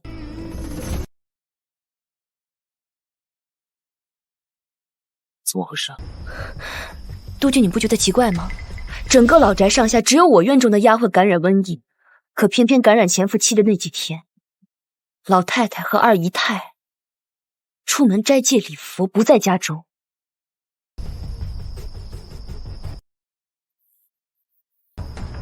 来人！回督军，果然如夫人所料，那口井里打捞上来一头腐烂的猪仔，就放在院中，腐烂程度很严重。好大的胆子，居然敢在督军府干这样的勾当！要是别的还真不好查，是猪仔的话就容易了。寻常人家有余粮养猪的不多，即便是养的猪，死了猪仔也不舍得轻易丢掉，肯定会卖掉换些银钱。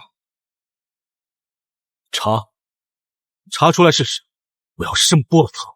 是。娘，我都说了，玉锦医术很好的，等有空让他给您诊诊脉。我可担不起，我这把老骨头啊，还想多活2天。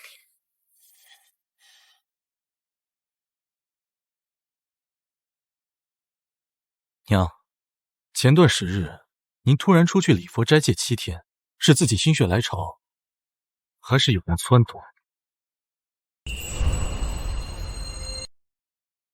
娘，前段时日您突然出去礼佛斋戒7天，是自己心血来潮，还是有人撺掇？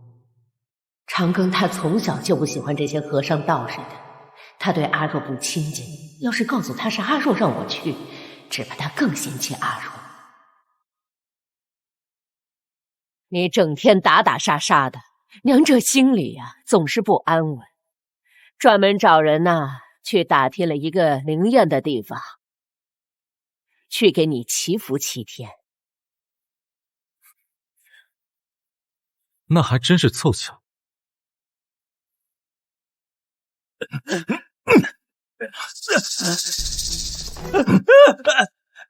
督军，按照您的意思，属下把这城中养猪的都问了一遍。城东土夫家的一窝猪崽子闷死了一只，拿早市上去卖，被许曼云的司机买去了。督军，冤枉啊！想着买了猪仔回去，是因为便宜，给一家老小改善一下伙食。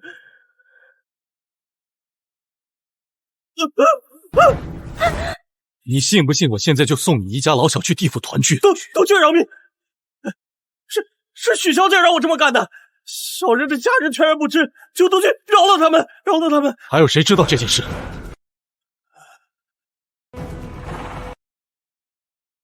没人了。许小姐叮嘱小人做的隐秘，只有小人一人知晓。张副官，提出去杀，别脏了夫人和老太太的眼。是。督军饶命啊！督军，我错了，督军饶命啊！督军！成哥，你要去哪儿啊？许家。成哥，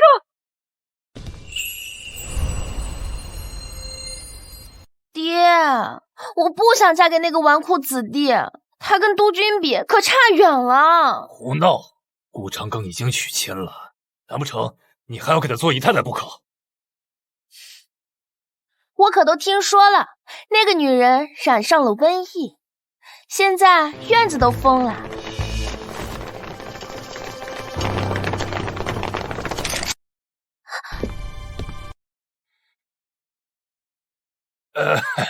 督军大驾光临，许家真是蓬荜生辉啊！督军，这是何故啊？曼曼若是做了错了什么，我替你教训他就是了。刀枪无眼，可莫要走了火呀！督军，敢在我夫人院子的水井丢腐烂的猪仔，你好歹毒的心机！我听不懂你在说什么。徐曼雨，你的司机呢？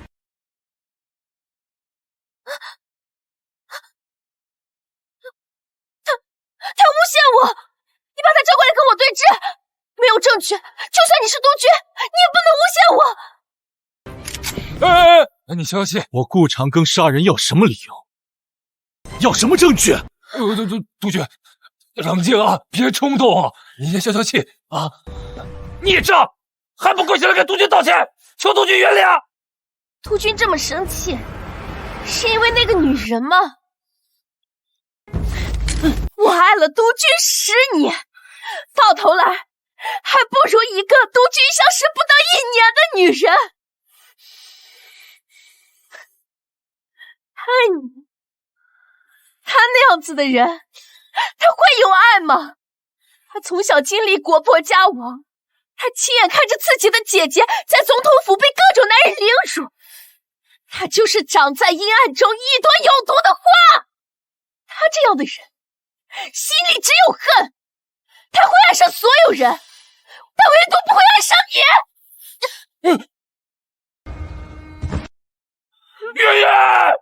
月月，王八蛋，你敢杀他！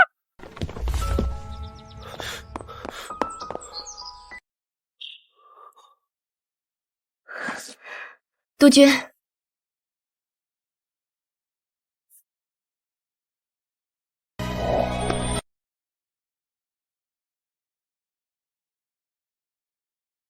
你会离开我吗？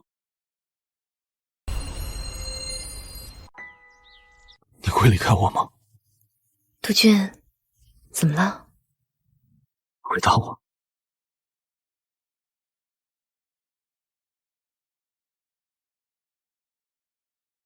不离开。督军，你快松手！张副官来了。督军，督军，不好了！刚才有人来报说城中发生了瘟疫，这几日城中医馆人满为患，那些洋人开的医院一听说是瘟疫，全都关门不再接收病人。城中怎么会有瘟疫？病源还没有查清楚，病患很分散，城东城西都有，像是一夜之间爆发出来的。而且有传言说，瘟疫就是从夫人院中传出来的。若不是夫人不肯去乡下隔离，也不会造成全城瘟疫。病人都是什么症状？还不清楚，有的患者会出现高热，浑身出红疹，重症者还会出现不同程度的溃烂。不对劲，带我去看看。是。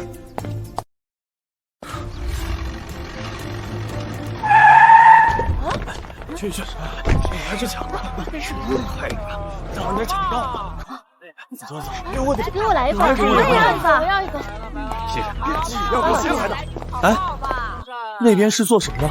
城里生病的人太多了，医馆趁机哄抬价格，很多吃不起药的人都病死了。那有我什么？幸亏督军和二姨太谢谢，我还要一份，快！他听说这件事后，就通知城中吃不起药的百姓去他的药铺买药。不跟你说了，夫人抢不到了。哎，谢谢。来，还有我，给我来一下，大家不要抢，每个人一包，所有人都有。我是回春堂的东家，督军府的二姨太，大家请放心，我一定会救治大家的。是一大好善人呐，这是好人啊！谢谢，都快起来吧。谢谢，都快起来吧，快起来！你是大善人呐！督军，我今日听闻城中百姓感染恶疾，就想着出一份力，希望能帮到督军。这样不行，生病的没生病，因为抢药都聚集在一起，这样只会让疾病传染得更广泛，不仅是帮不上忙，还添了不少乱。难道夫人要看着城中的百姓受瘟疫折磨而见死不救吗？我自小学习医术，医经上的第一句话便是医者仁心。我做不到看着病患受折磨而袖手旁观。你想要做善人，没有人能阻止你，但是你要以传播自己美名的幌子，让疾病传播得更广泛。这不是善，这是恶。督军，我也是希望尽一份力，为南省做一点事。现在医馆都在哄抬药价，百姓们吃不起药，被病痛折磨而死。我实在是不忍心看到这样的人间炼狱。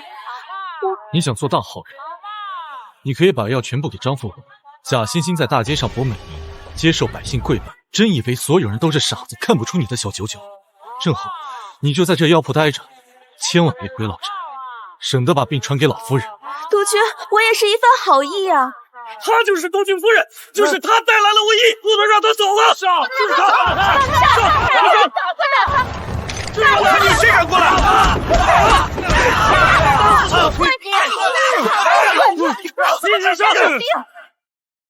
快跟我走！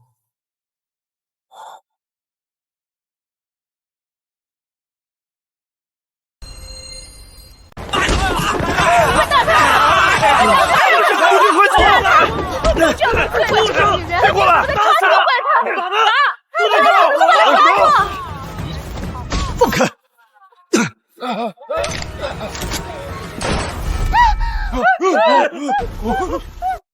夫人院里的瘟疫是许省长的千金许曼云投毒所害，许曼云已经伏法。至于城中的瘟疫，本督自然会查清楚，再有闹事造谣者，一律当奸细处置。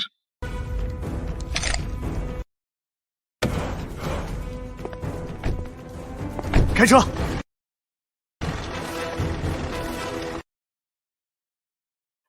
二姨太，救救我们吧！救救我们！大家放心，我一定不会放弃大家，一定会尽全力救治大家的。等我治好了这场瘟疫，一定让你们刮目相看，看你们到时候还护不护得住那个女人。督军，你没受伤吧？没有，不用担心。那就好。为什么叹气啊？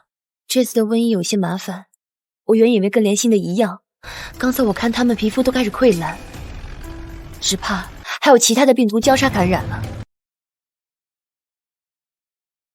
督军，看情况，这次瘟疫只怕会传染范围极广，百姓们缺少药物的情况下会生乱子，督军要加强戒备。你能治好吗？你能治好吗？我不确定。放心去做，我相信你。督军，要控制病情，需在城外设一处收容点作为隔离区。病患众多的情况下，不能指望他们像我之前闭门不出，他们没有这样的自觉。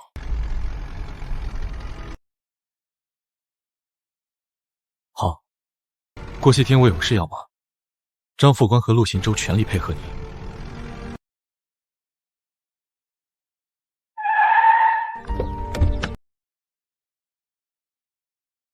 那我先走了。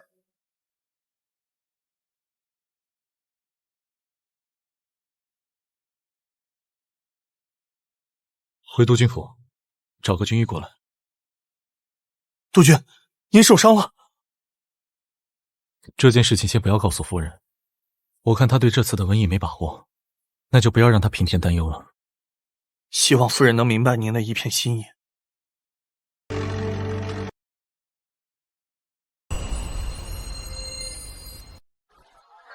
这里疼吗？这是你的药，谢谢。下一位，今日可有高烧不退？按我的方子抓药。谢谢，谢谢二姨太。二姨太。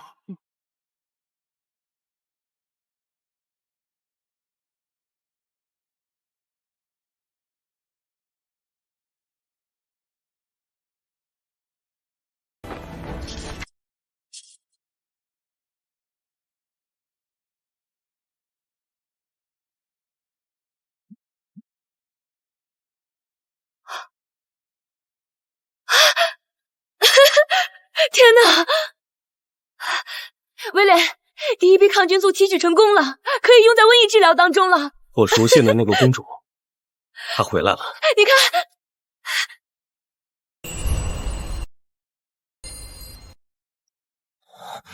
督军，夫人研究出来治瘟疫的药了。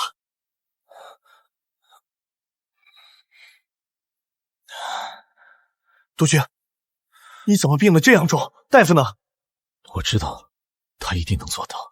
我这就去找夫人来给您治病。夫人现在何处？夫人去城中医馆，让大夫把病患送去城外的隔离区，统一治疗。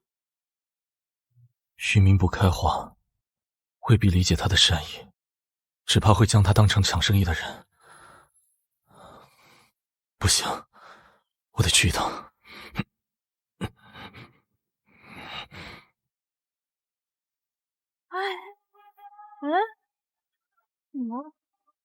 乡亲们，乡亲们，大家听我说，家里有病故的亲人，要通报官兵，集中焚烧隐埋。若是有自行发丧，严惩不贷。这还有没有人性了？把人拉到野外，焚烧掩埋，还在尸体上面附上一层白石灰，这让人死了都不能投胎啊！小声点，这都是督军夫人的意思。我们小老百姓能有什么办法？督军真是瞎了眼了，放着二姨太这样善心的女人不要，竟然要那样一个心肠歹毒的女人。就是。城外隔离区有治瘟疫的药物，重病患者优先。药！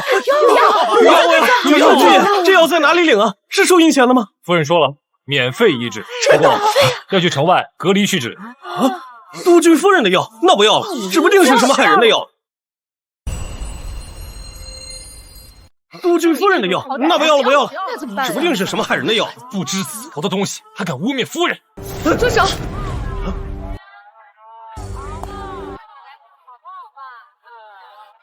时间紧，任务重，还有很多病患等着。是。听说夫人有治瘟疫的药了，恭喜恭喜啊！那也比不上二姨太啊，人心人术，悬壶济世。不敢当夫人的赞，只是没有剁了督军府的名头，暂时稳住了众人病情罢了。希望如此吧。夫人，他们一听要去城外的隔离区治疗，都不肯配合。还我儿子命了！这个女人说什么隔离区能治病，我的儿子去了，结果我儿子当天晚上就死了。当天晚上就死了？活生生的死在了我的怀里呀！他们连我儿子的尸体也不放过，把我儿子焚烧了，烧完后还扔到石灰坑里埋了。就是怎么这样？丧良心、爱钱刀的东西，还我儿子来！我认命了。阿婆，你的儿子送到隔离区的时候都已经是重症了，大夫都已经尽力了，此后不及时焚烧，会传染给更多的人的。我呸！是你们说隔离区能治我儿子的病，可我儿子却死了。早知道你们这样没良心，我们就去回春堂找二姨太治疗了。阿婆，你儿子如果知道您现在这么伤心难过，也不会瞑目的。亡故的人已经去了，活着的人还要好好活着呀。给，您拿着，以后生活上有任何问题，随时来回春堂找我。二姨太大善人呐！阿婆不要这样。我老太婆悔呀，我悔不该把儿子交给他们。我呸！恶毒的女人，你会遭到报应的！良心让人不要毁了我儿子！哎呀，就是啊！你不能好死！不得好死！不得好死！夫人从教堂医院里收购了所有的盘尼西林，用来治疗患病者，分文不取。又为了提取抗菌素，几天都没睡个好觉。夫人跟你们非亲非故的，若不是她心怀大义，何必管你们呢？好了，是你们说隔离区能治好我儿子的，把我们诓去了，我儿子却死了，你们丧良心呐！就是啊，丧良心，丧良心！杜军夫什么杜军夫人？丧良心！就是，怪不得那么多学医者都弃医从文，原来再精湛的医术也救不了愚昧的灵魂。你知道你的儿子是怎么死的吗？你的儿子是被你害死的。你放屁！我怎么可能害死我自己的儿子啊？是你的无知害死他，是你的愚昧害死了他。从瘟疫开始到现在，我一再跟大家说，一旦有症状，第一时间送去隔离区。可你们呢？我让人上门询问，你们却说家中无病人。等到实在瞒不下去了，就将病人送到各个医馆，拖到病人内脏溃烂，回天乏术。哼，才想到隔离区，人死到了隔离区，却说我致死了你们的家人，真正害死他们的是你，还有你们，害死他们的是你们，把他们送上了死路。那听夫人这话的意思，凡是不听你话的人，都是自己找死了。没错，凡是不听我话的人，他就是在找死。他真是狂妄啊！真以为自己是杜军夫人，就可以断人生死了？就是啊，凭什么呀？想做神医，也要有那个本事才行。没错，我就是有这个本事。我好好跟你们说话的时候，你们不听，那现在就听好了，不跟着我去隔离区，那就只有一条路，等死。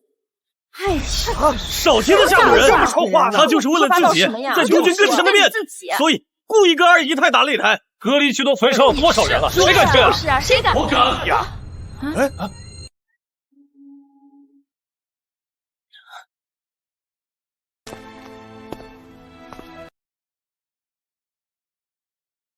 我敢跟他去隔离区。督军不可，隔离区都是重症将死之人，您不能去。张副官，拆了回春堂，还有这些人全部抓到隔离区，凡不配合者，火烧掩埋。是。传我军令，凡是家中有病患者不送去隔离区的，直接抓去火焚。我夫人给你们讲不通的道理，本都用枪来告诉你们。凡是家中有病患者不送去隔离区的，全部拉去火焚。夫人给你们讲不通的道理，本都用枪来告诉你们。快走！督军，督军也染上了病症，为什么不派人来跟我说？信阳是要阶段，我不想打扰你。你刚才那么做，就不怕别人说你是暴君吗？暴君也不是谁都可以当的，刚好我有这个资格。我之前，督军。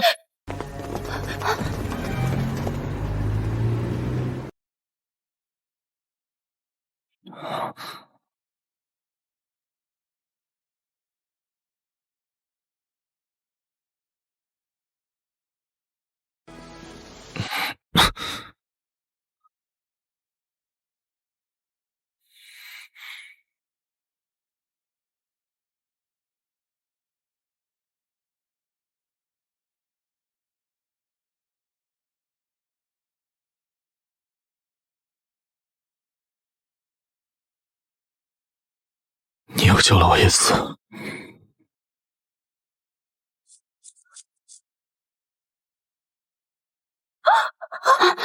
哎呀，做什么一惊一乍的？二姨的，你的脖子，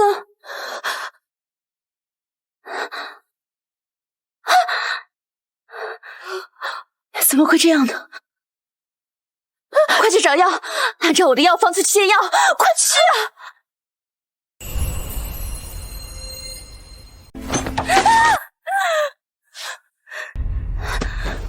我不是让你去买童玉姐说的盘尼西林吗？药呢？买不到，为什么要回来？所有要人开的一款盘尼西林都被一个叫威廉的人买走了，教会医院里也没有。整个南省所有的盘尼西林都在隔离区。童玉姐，二姨她不如就向夫人服个软吧，她不会见死不救的，这病真的会死人的。凭什么？凭什么我要向她服软？她童玉姐凭什么？她不过是有个假洋人威廉的帮忙，她凭什么？我让你现在就去买药，你就算是去偷，也要把药从隔离区偷回来。去啊！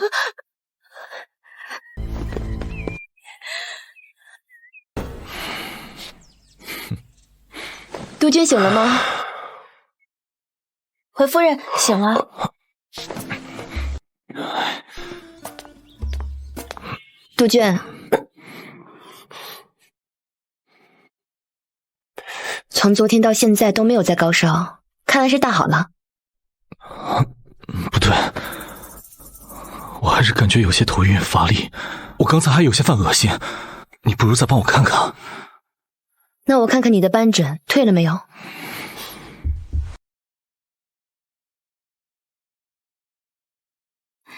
斑疹都已经退了，没有什么大碍了。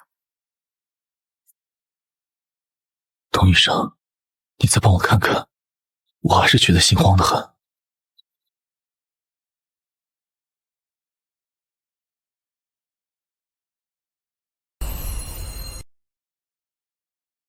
督军，稍等，我什么都没看到。我也什么都没看到。这两个没有眼力见的家伙。说吧，什么事？报告督军，在隔离区的药品库抓到了二姨太的丫鬟。去看看。督军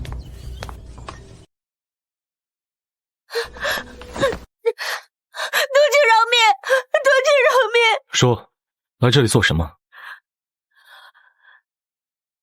张副官，是，把他带去焚了。是二姨太让我来的，二姨太染上了瘟疫，皮肤已经开始溃烂了，吃了自己开的药也没有用，这才让我来这边偷拿一些药回去。既已赶上瘟疫，为何不来隔离区？二姨太在城中一整半个月，博了个神医的名头，怎么可能会来此处求医问药？就连前些日子被强制抓过来的病人，都在说是前些天回春堂治好的，不过是碰巧被夫人捡了漏，一点都不念夫人的恩。蝶心，你回去告诉二姨太，要想治病，来隔离区，当众给夫人磕3个响头，说求夫人赐药。这件事我就不追究了，否则就等着病发身亡吧。不可能，这绝对不是督军的意思。是不是他？是不是那个女人让你这样说的？不是的，奴婢亲耳听着督军这么说的，千真万确啊！不可能，不可能的！老太太呢？我要去找老太太。老太太被督军送回乡，病瘟疫了，这会儿不在城中。夫人，我就不能再多住2天吗？这里是疫区，督军当这是舞厅吗？还流连忘返的。哎呀，我觉得我这头还是有点疼，我是不是还没好彻底啊？这样，你再带我回去给我检查检查。督军，你真的该回去了。城中军政事务繁杂，离不开督军。这边我忙完之后，我就回去了。那你在这里照顾好自己。你记住，你先是自己，然后才是医生。你看你这几日已经瘦了一大圈了，要是回去发现你更瘦了，我会罚你的。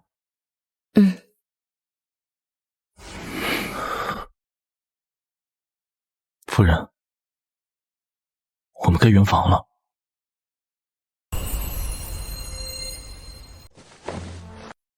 夫人，我们该圆房了。终于可以离开这鬼地方了，像坐牢一样。回去以后啊，我先去给回春堂送个匾额，感谢二姨娘妙手回春治好了我们。我们被抓来的时候啊，说不定都快被二姨娘治好了。这女人只会捡漏，不知道给我们身上打了什么。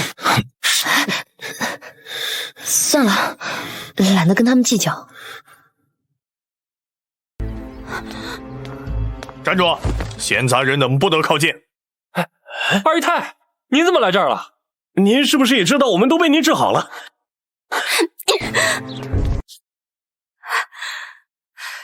求见督军夫人。二姨太，您怎么求这个女人啊？她除了会仗着督军压人、抢功劳，还会做什么？怎么回事？这是病了吗？回来了，他们怎么回事？患病了！求夫人救我！哎呀，二姨太怎么也感染了？二姨太不是自己会治病吗？莫非？求夫人赐药！我可以治你的病，不过你回去后要拆了回春堂的匾额，再不可用医术行招摇撞骗之事。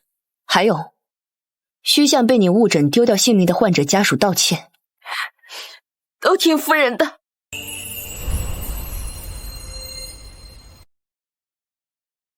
快点！夫人回来了！快点！夫人回来了！夫人！欢迎夫人回来！夫人回来！督军，这些都是你弄的？怎么会是我弄的？百姓们自发组织的。谢诸位父老乡亲了，治病救人本就是医生的职责，大家就快回去吧。回去后将家里原来的东西按照我说的方法消毒清理，如果再有病死的家禽家畜，一定要焚烧掩埋，免得造成传染性的疾病。好，都听夫人的。童玉锦，你害我名声扫地，我不会放了你的。让你调查的事儿可有眉目了？属下去寻访了几家，发现最早感染瘟疫的那些人家都在城中的街头巷尾捡到过一些衣物，属下去看了看，是夫人院中丫鬟的，这些本该被销毁了才对。这就怪不得了。那负责销毁衣物的那俩人呢？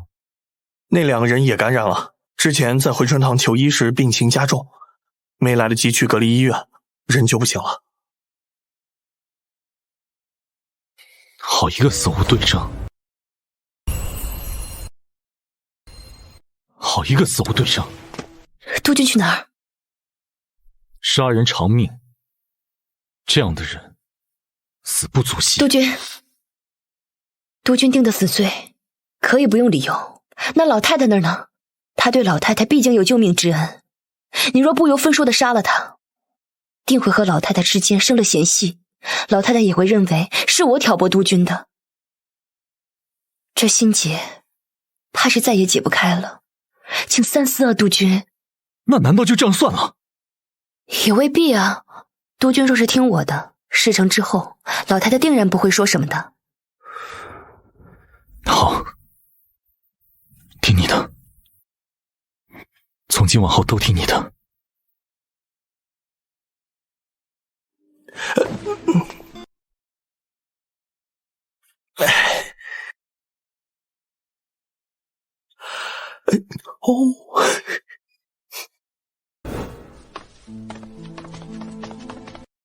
督军来了。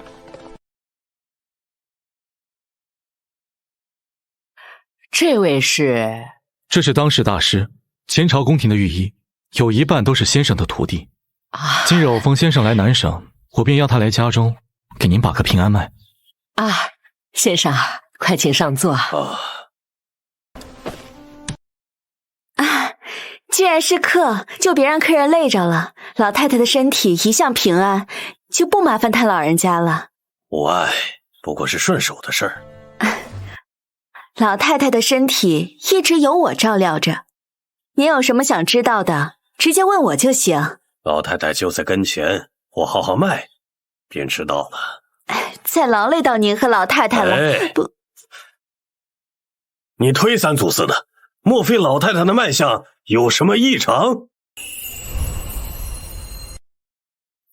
莫非是老太太的脉象有什么异常？还是你觉得我的医术不如你，不配给老太太治病？怎么会呢？我只是怕累到您。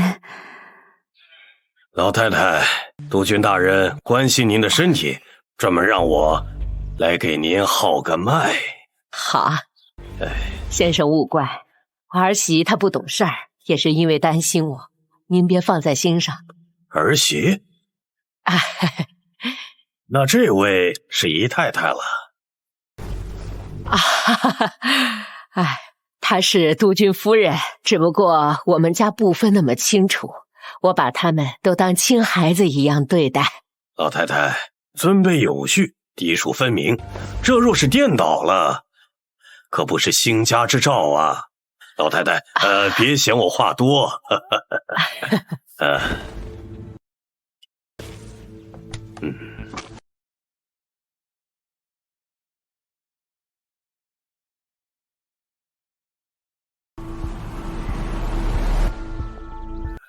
先生，我娘的身体有什么异常吗？你方才说老太太的身体是你调理的，老太太体内毒气积累，你为何不提啊？许是我学艺不精，忍不出先生说的这些。怎会忍不出呢？像老太太体内这样的毒素，非一日两日能形成，至少有3年之久。3年？3年前不就是阿若刚进门的时候吗？到底是怎么回事？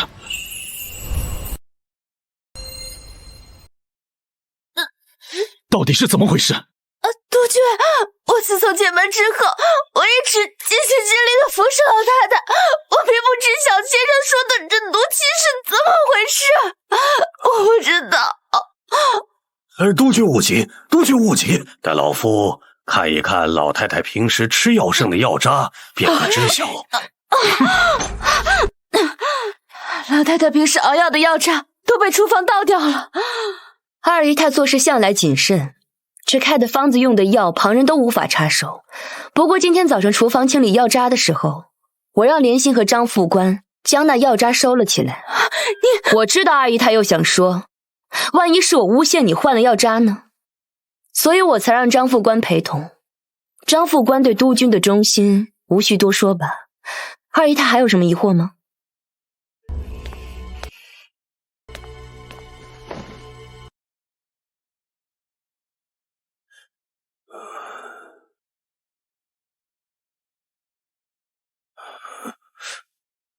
督军，您看，老太太中毒的原因找到了。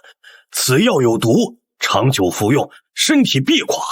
我看老太太的脉象，应该是常年处于中毒后再吃药调理的状态，让老太太继续依赖下毒之人。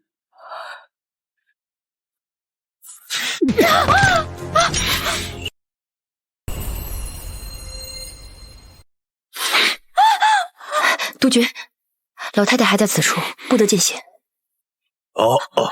你们处理家务事，那老夫就先告辞了。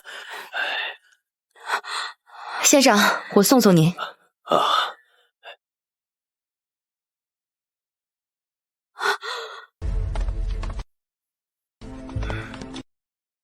小哥哥，你是不是一早就知道老太太是中毒了，才让人请了我来？为什么不直接跟老太太和督军讲呢？老太太对二姨太十分依赖，若我直接说老太太中毒，只会被老太太误认为是内宅妇人争风吃醋耍的手段。先生您说出来就不同了。我们的小哥哥长大了，玉秀哥哥前些时候去看我了，你们姐妹如今都好好的，我呢就放心了。他听说了南省这边瘟疫的事情，说过段时间得空了就来看看你。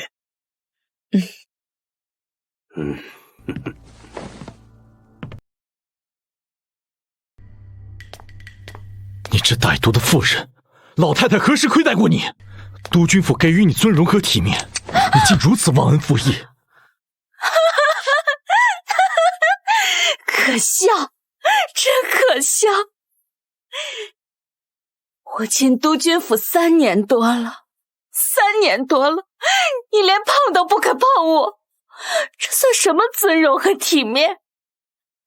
我大好的青春年华，就这么一日一日的蹉跎在这深宅大院里，浪费在一个老太婆身上。每天夜里，我听着街上的更鼓声，督军，你知道那滋味有多难熬吗？大同玉锦到底比我强到哪儿了？凭什么他一进门就能得到督军的独宠，督军甚至连半个眼神都不分给别人？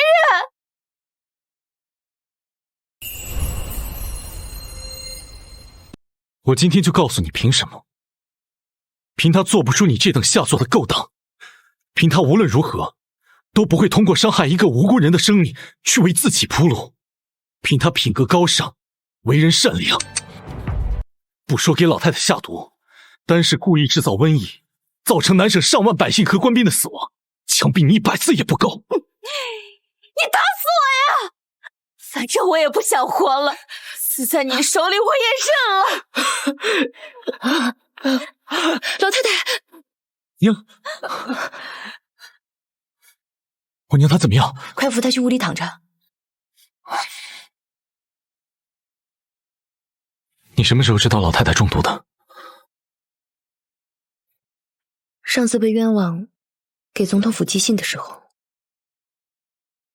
那个时候怎么不告诉我？我是从总统府嫁过来的，一言一行都会惹人怀疑，再加上老太太一直厌弃我，我就算说了也不会有人信。以后无论什么事你都可以对我说，我信你。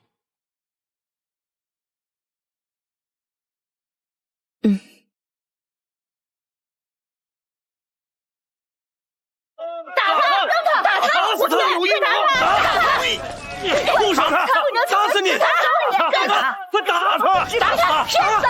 打他！我告诉你，打他！对打！打他！打他！骗子！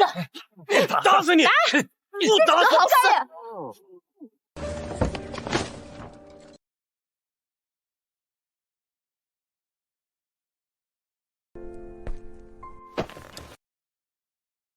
小妹，看到他如此待你，给你尊荣，我就放心了。小妹，放过自己。要怪，就怪阿姐小时候没有保护好你，让那个柜子锁住了你。阿姐，不怪你。如果没有阿姐，我不知道自己会落到什么田地。你看，如今我们虽然不是格格了，只是普通百姓，在南边也能安居乐业。很多事情不用阿姐说，你也知道。朝廷还在的时候，国弊民穷，3、5步变一个大烟馆，处处都是瘾君子。面对洋人的挑衅，朝廷里的那些男人们，哪个不是跪着说话的？你再看看现在，整个南方在他的治理下，民富兵强，即便是有洋人在这里做生意，也都是规规矩矩的。小妹，跪着的民族没有尊严，没有尊严的民族任人欺凌。他做得很好，他有一个男人该有的担当和责任，也有一个上位者该有的血性和气魄。裕王府的事情不怪他，是时代洪流的淹没。就算不是他，也会是别人。小妹，放下吧。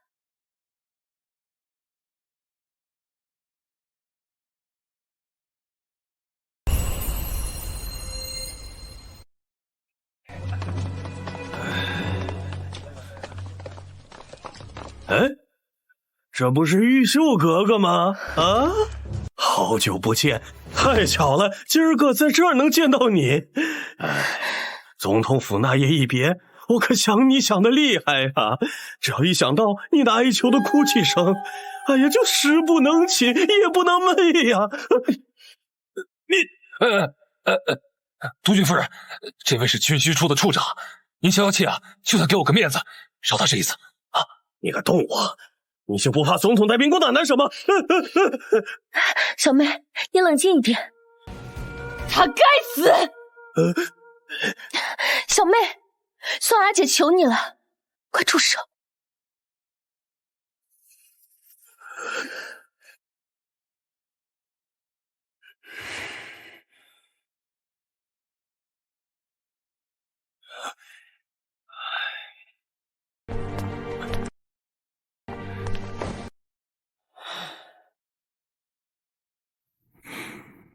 来，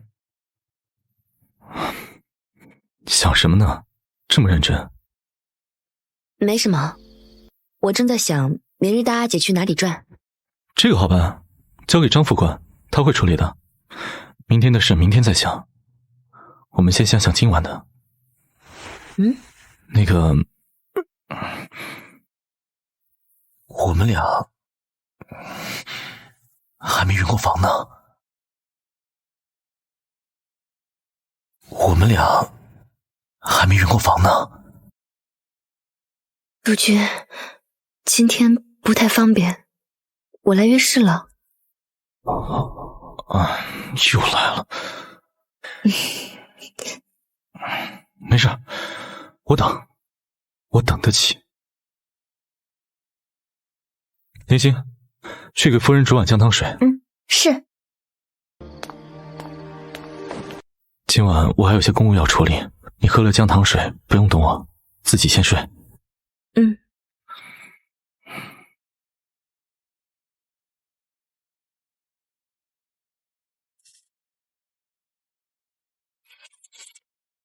夫人，你月事不是刚走吗？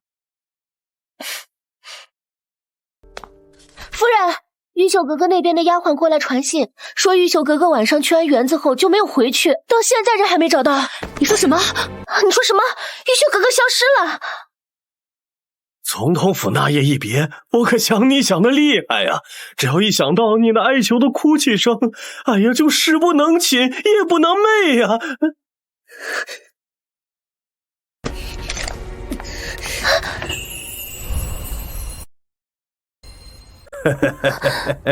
宝贝儿，可算被我弄来了。我告诉你，今天老子要玩死你！督军，不好了，夫人姐姐不见了。夫人呢？夫人直奔总统派来那个军需处处长的别院去了。走，是。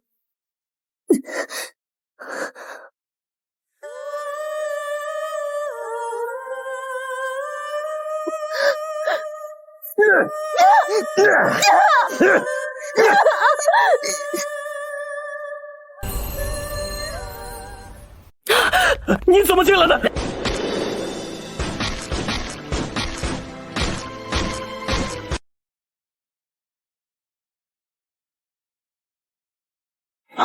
玉姐，夫人不要！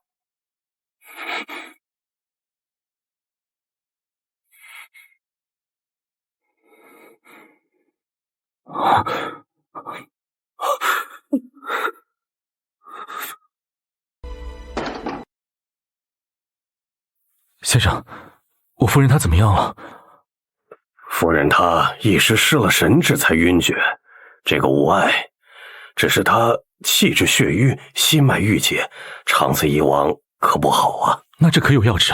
心病还需新药医，这个老朽也无奈。我开的这些方子，夫人想必也都知晓，便不开了。唉，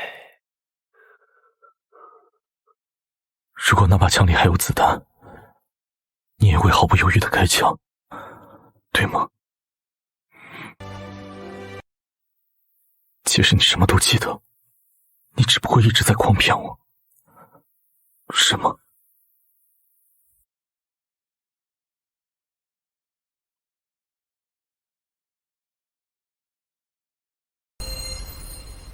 许省长这是要去哪儿啊？哦，那个我陪夫人走个亲戚。这督军，你这是什么意思啊？走。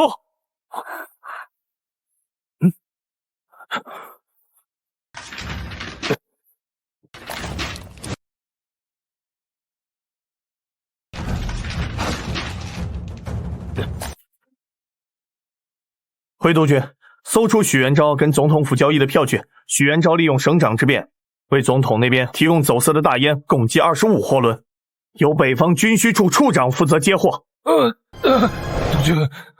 督军，许元昭，你吃了雄心豹子胆啊！敢在我的地盘交易大烟！督军饶命！都是总统逼我的，我也是被逼无奈啊！督军，督军，我说过。我们国家要是再出现大烟，再有人抽一口，我杀他全家。督军，我错了，我以后再也不敢了，求求你给我个机会。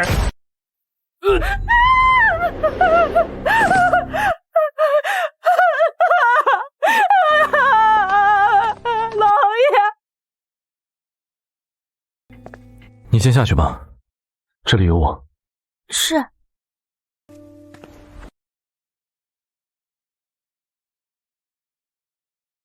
来，有血腥味儿，有血腥味儿。哦，我今天崩了血症，忘了换衣服，我这就去洗一洗。长庚，不必了，现在很好。你不想？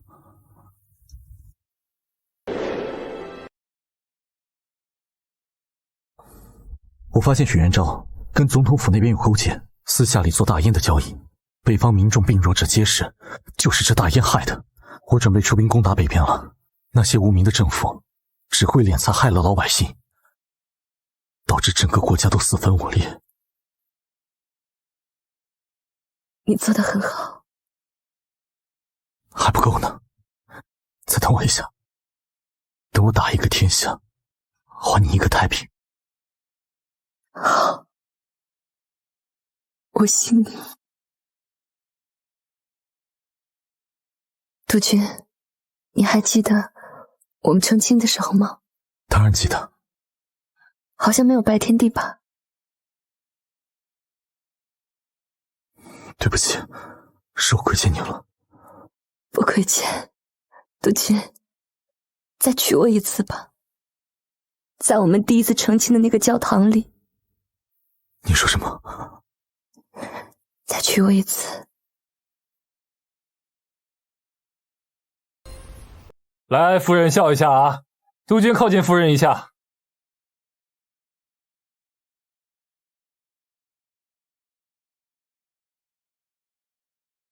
好嘞。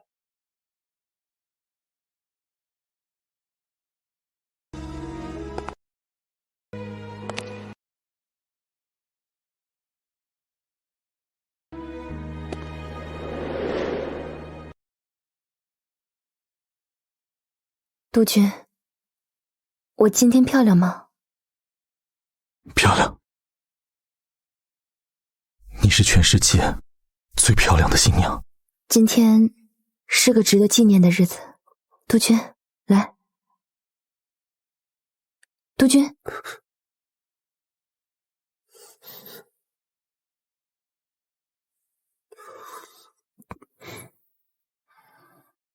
阿杰的伤养好了，他已经离开了。我知道。你什么都知道，那你知不知道今天我要杀了你。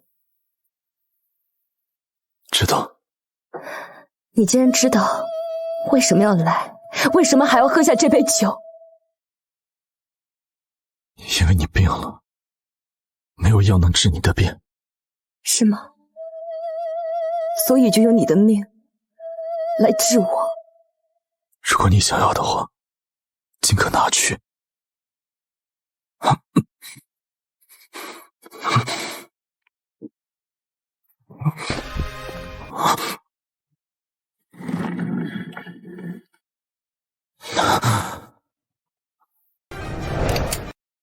这是你送我的枪，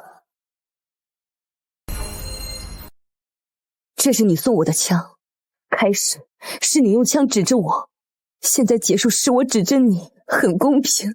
小时候你偷偷跑了，那个时候你就已经想着，终有一日要回来复仇。是啊，那个时候你就应该杀了我，这样我就不用再经历之后的事情了。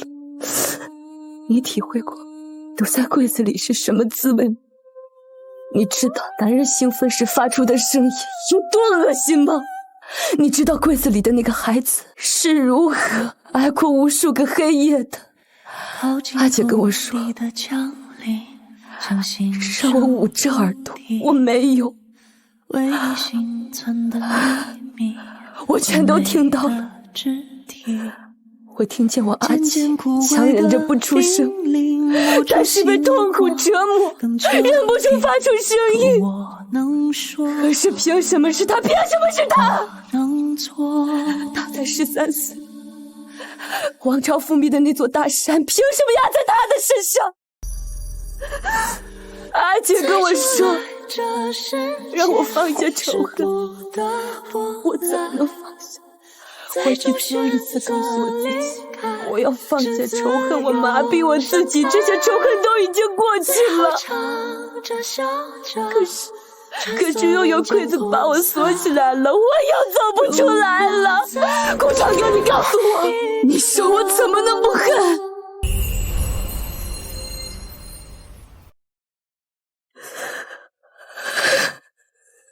可是我发现我已经爱上你了，每次只要看到你，爱恨就像两个极端，狠狠地把我撕开。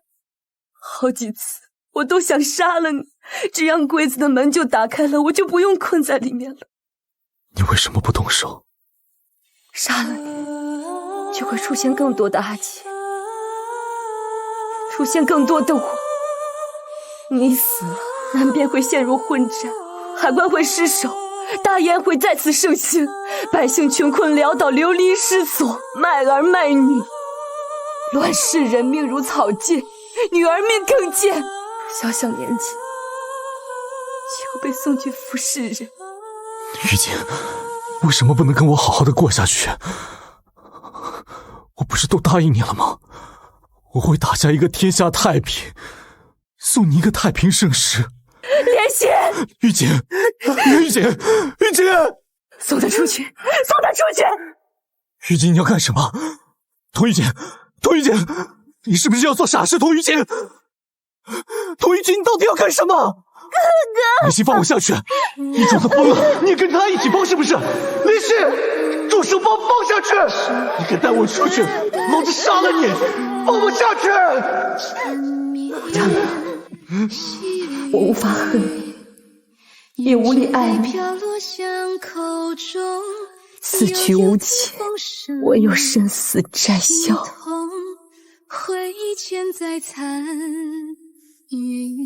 玉洁，你看，玉洁，童玉洁，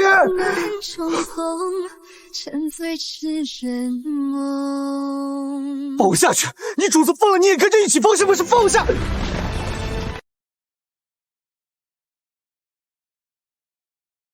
心落在灿烂中死去，玉洁，还会在灰烬里受伤，难忘缠绵细雨，用你笑容为我让心在灿烂中死去，让爱在灰烬里重生。烈火上，湘军都收编好了，已经收编好了，过些时日就调遣到闽州做海上训练。军需呢？军需是由陆公子负责的，但是陆公子抱怨颇多。他抱怨什么？陆公子抱怨他的大好青春都被杜鹃给耽搁了，您扔给他一堆内务，耽误他娶妻生子的时间。就他那眼光高的，给他时间他也找不到。多久没回家了？大半年吧。联信该升了吧？这个月月底。回去吧，军队的事由我盯着。真的？那就辛苦督军了。去吧。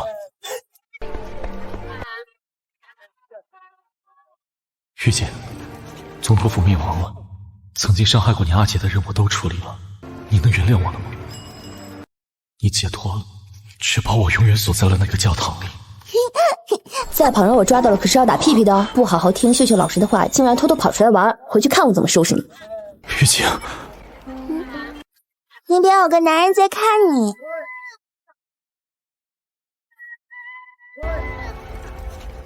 像一束光，刺进荒凉。在梦里又淘气了，走吧。那么香，抚平少年的伤，牵着我告别。那孩子，玉姐。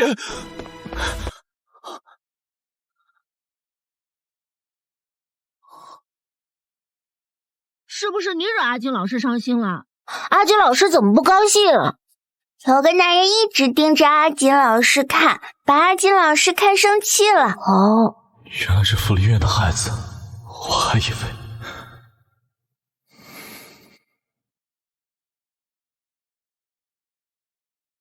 小妹，发生了什么事？傍晚回来后你就失神落魄的。我看到他了。谁啊？顾长庚。督军也看见你了。阿金老师，外面来了很多兵，都拿着枪。张副官，夫人，是顾长庚让你抓我回去的。督军让我们来保护夫人的安全。督军说了，夫人想做什么就做什么，夫人想去哪就去哪，我们不得干预，更不得过问。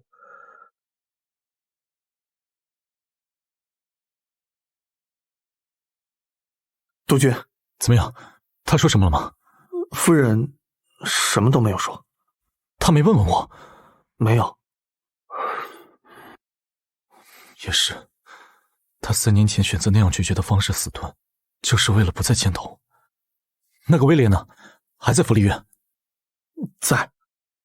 都这么晚了，他还留在福利院做什么？顾长庚已经表态，凡事不再为难你、强迫你。你不用太担心了，早点休息，我得回去了。威廉，带我去英国吧。你这算什么？逃兵吗？就算你逃到了英国，就能忘记他吗？总是会忘记的。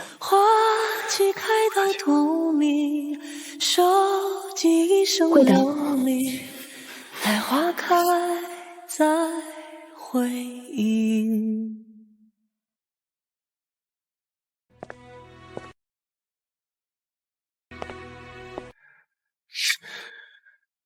都伤怀3年了，现在好不容易人找到了，你不去把他追回来，在这喝闷酒有什么用？别管我！到底是为什么？他宁愿死，也不想跟你在一块儿。少帅，誉王府的人全烧死了，就跑出来个小女孩。娘。少帅，总统说誉王府的人一个不留，一个不留。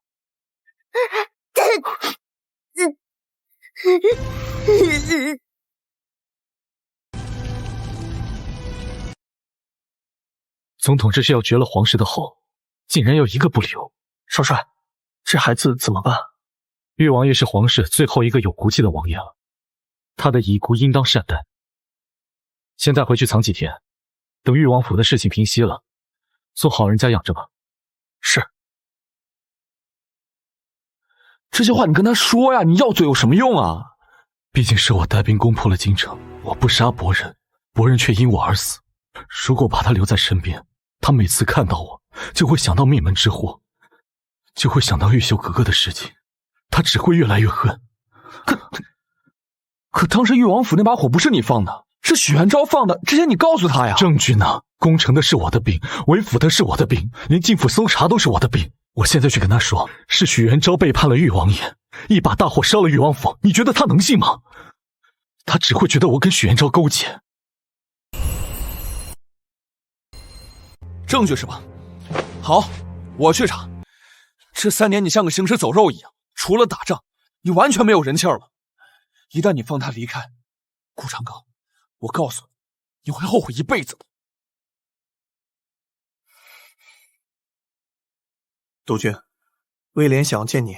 不信？他想跟您聊聊夫人的事情。让他进了。不请我喝一杯？有话快说，有屁快放。你可真是个没礼貌的家伙，也不知道他到底看上你什么了。明天他就要跟我回英国，信不信老子一枪崩了你？一个女人再爱一个男人，3年忘不了，10年忘不了，20年后总会淡了。他跟我回英国后就不会再回来了。真当老子不敢杀你？她是最骄傲的公主，而你是暴君，独断专行，不是她的气势，你配不上她。她今天让我带她回英国，我多么高兴！我认识她8年，爱慕了她8年，等了她8年，今天她终于肯接受我的追求了。我真不想把她让给你。认识这个吗 ？Calimbromethrin 治抑郁症的药。3年前，他心中全是恨，也没有吃过这种药。可自从离开你之后，他每天只能依靠这种药，才能让他看着像个正常人一样。这一切都是你带来的。知道什么是抑郁症吗 ？Depression， 用你们的话来说，就是心急，无药可医。可是我发现，我已经爱上你了。每次只要看到你，爱恨就像2个极端，狠狠地把我撕开。好几次我都想杀了你，这样柜子的门就打开了，我就不用困在里面了。明天上午10点的游轮，别让我看不起你。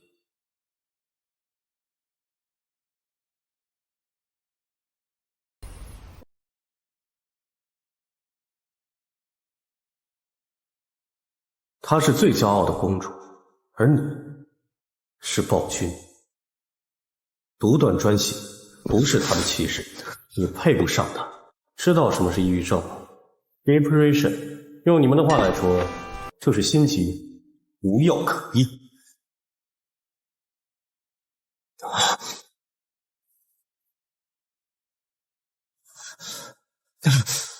3年忘不了，10年忘不了。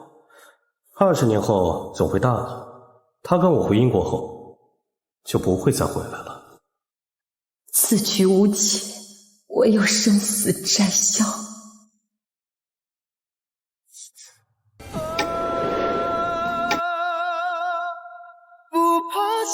明天上午10点的游轮，别让我看不起你。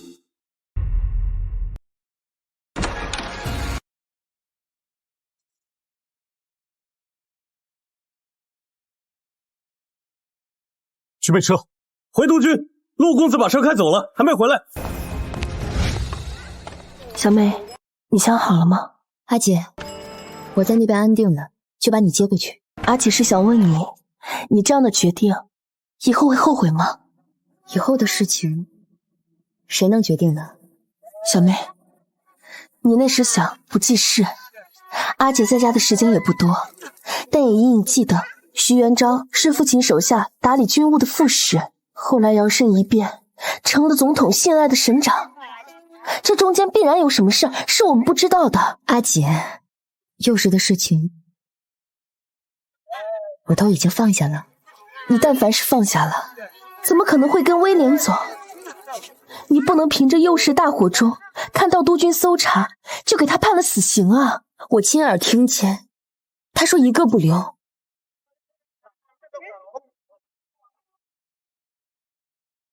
国内动荡，这一去不知道多久才回来。你不跟姐姐多聊会儿？我们在那边安顿好了，就接姐姐过去了。你要不要再回去看看有没有落什么东西？威廉，你怎么了？你是不想让我跟你去英国吗？怎么可能？我求之不得呢。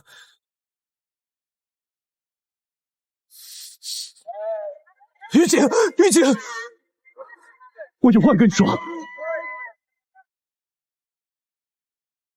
于姐，再给我一个机会，不管你信不信，有些话我要告诉你。我已经失去你3年了，我不想再失去你了。给我3分钟，你听完我的话再决定要不要离开，好不好？于姐，于姐，你听我说好不好？于姐，于姐，是我们短暂的相逢，缠绵细语，胭脂泪飘落巷口中，悠悠听风声，心痛回忆潜在残月中，愁思恨爱深，难重逢，沉醉痴人梦。你想说什么？我听着。寻觅逝去的容颜，叹息冷情话一场，有过往。我没有动过玉王府，我去的时候已经大火冲天。我之所以不敢告诉你，是因为当年攻城的时候，玉王爷不肯受降，自绝于城头。他的死，终归还是因我而起。督军，我找到了，总统府还保留着当年许元昭做玉王爷副使时勾结外人出卖玉王府的信件。我们都想不明白，总统当时为什么那样信任许元昭，直到我找到这封信才明白。夫人，长庚从未伤过皇室的人，还放走了许多皇室遗孤，因此遭总统猜忌多年。因玉王爷丞相让自枪，督军愧疚多年，总觉得玉王府遭遇浩劫是因他的关系。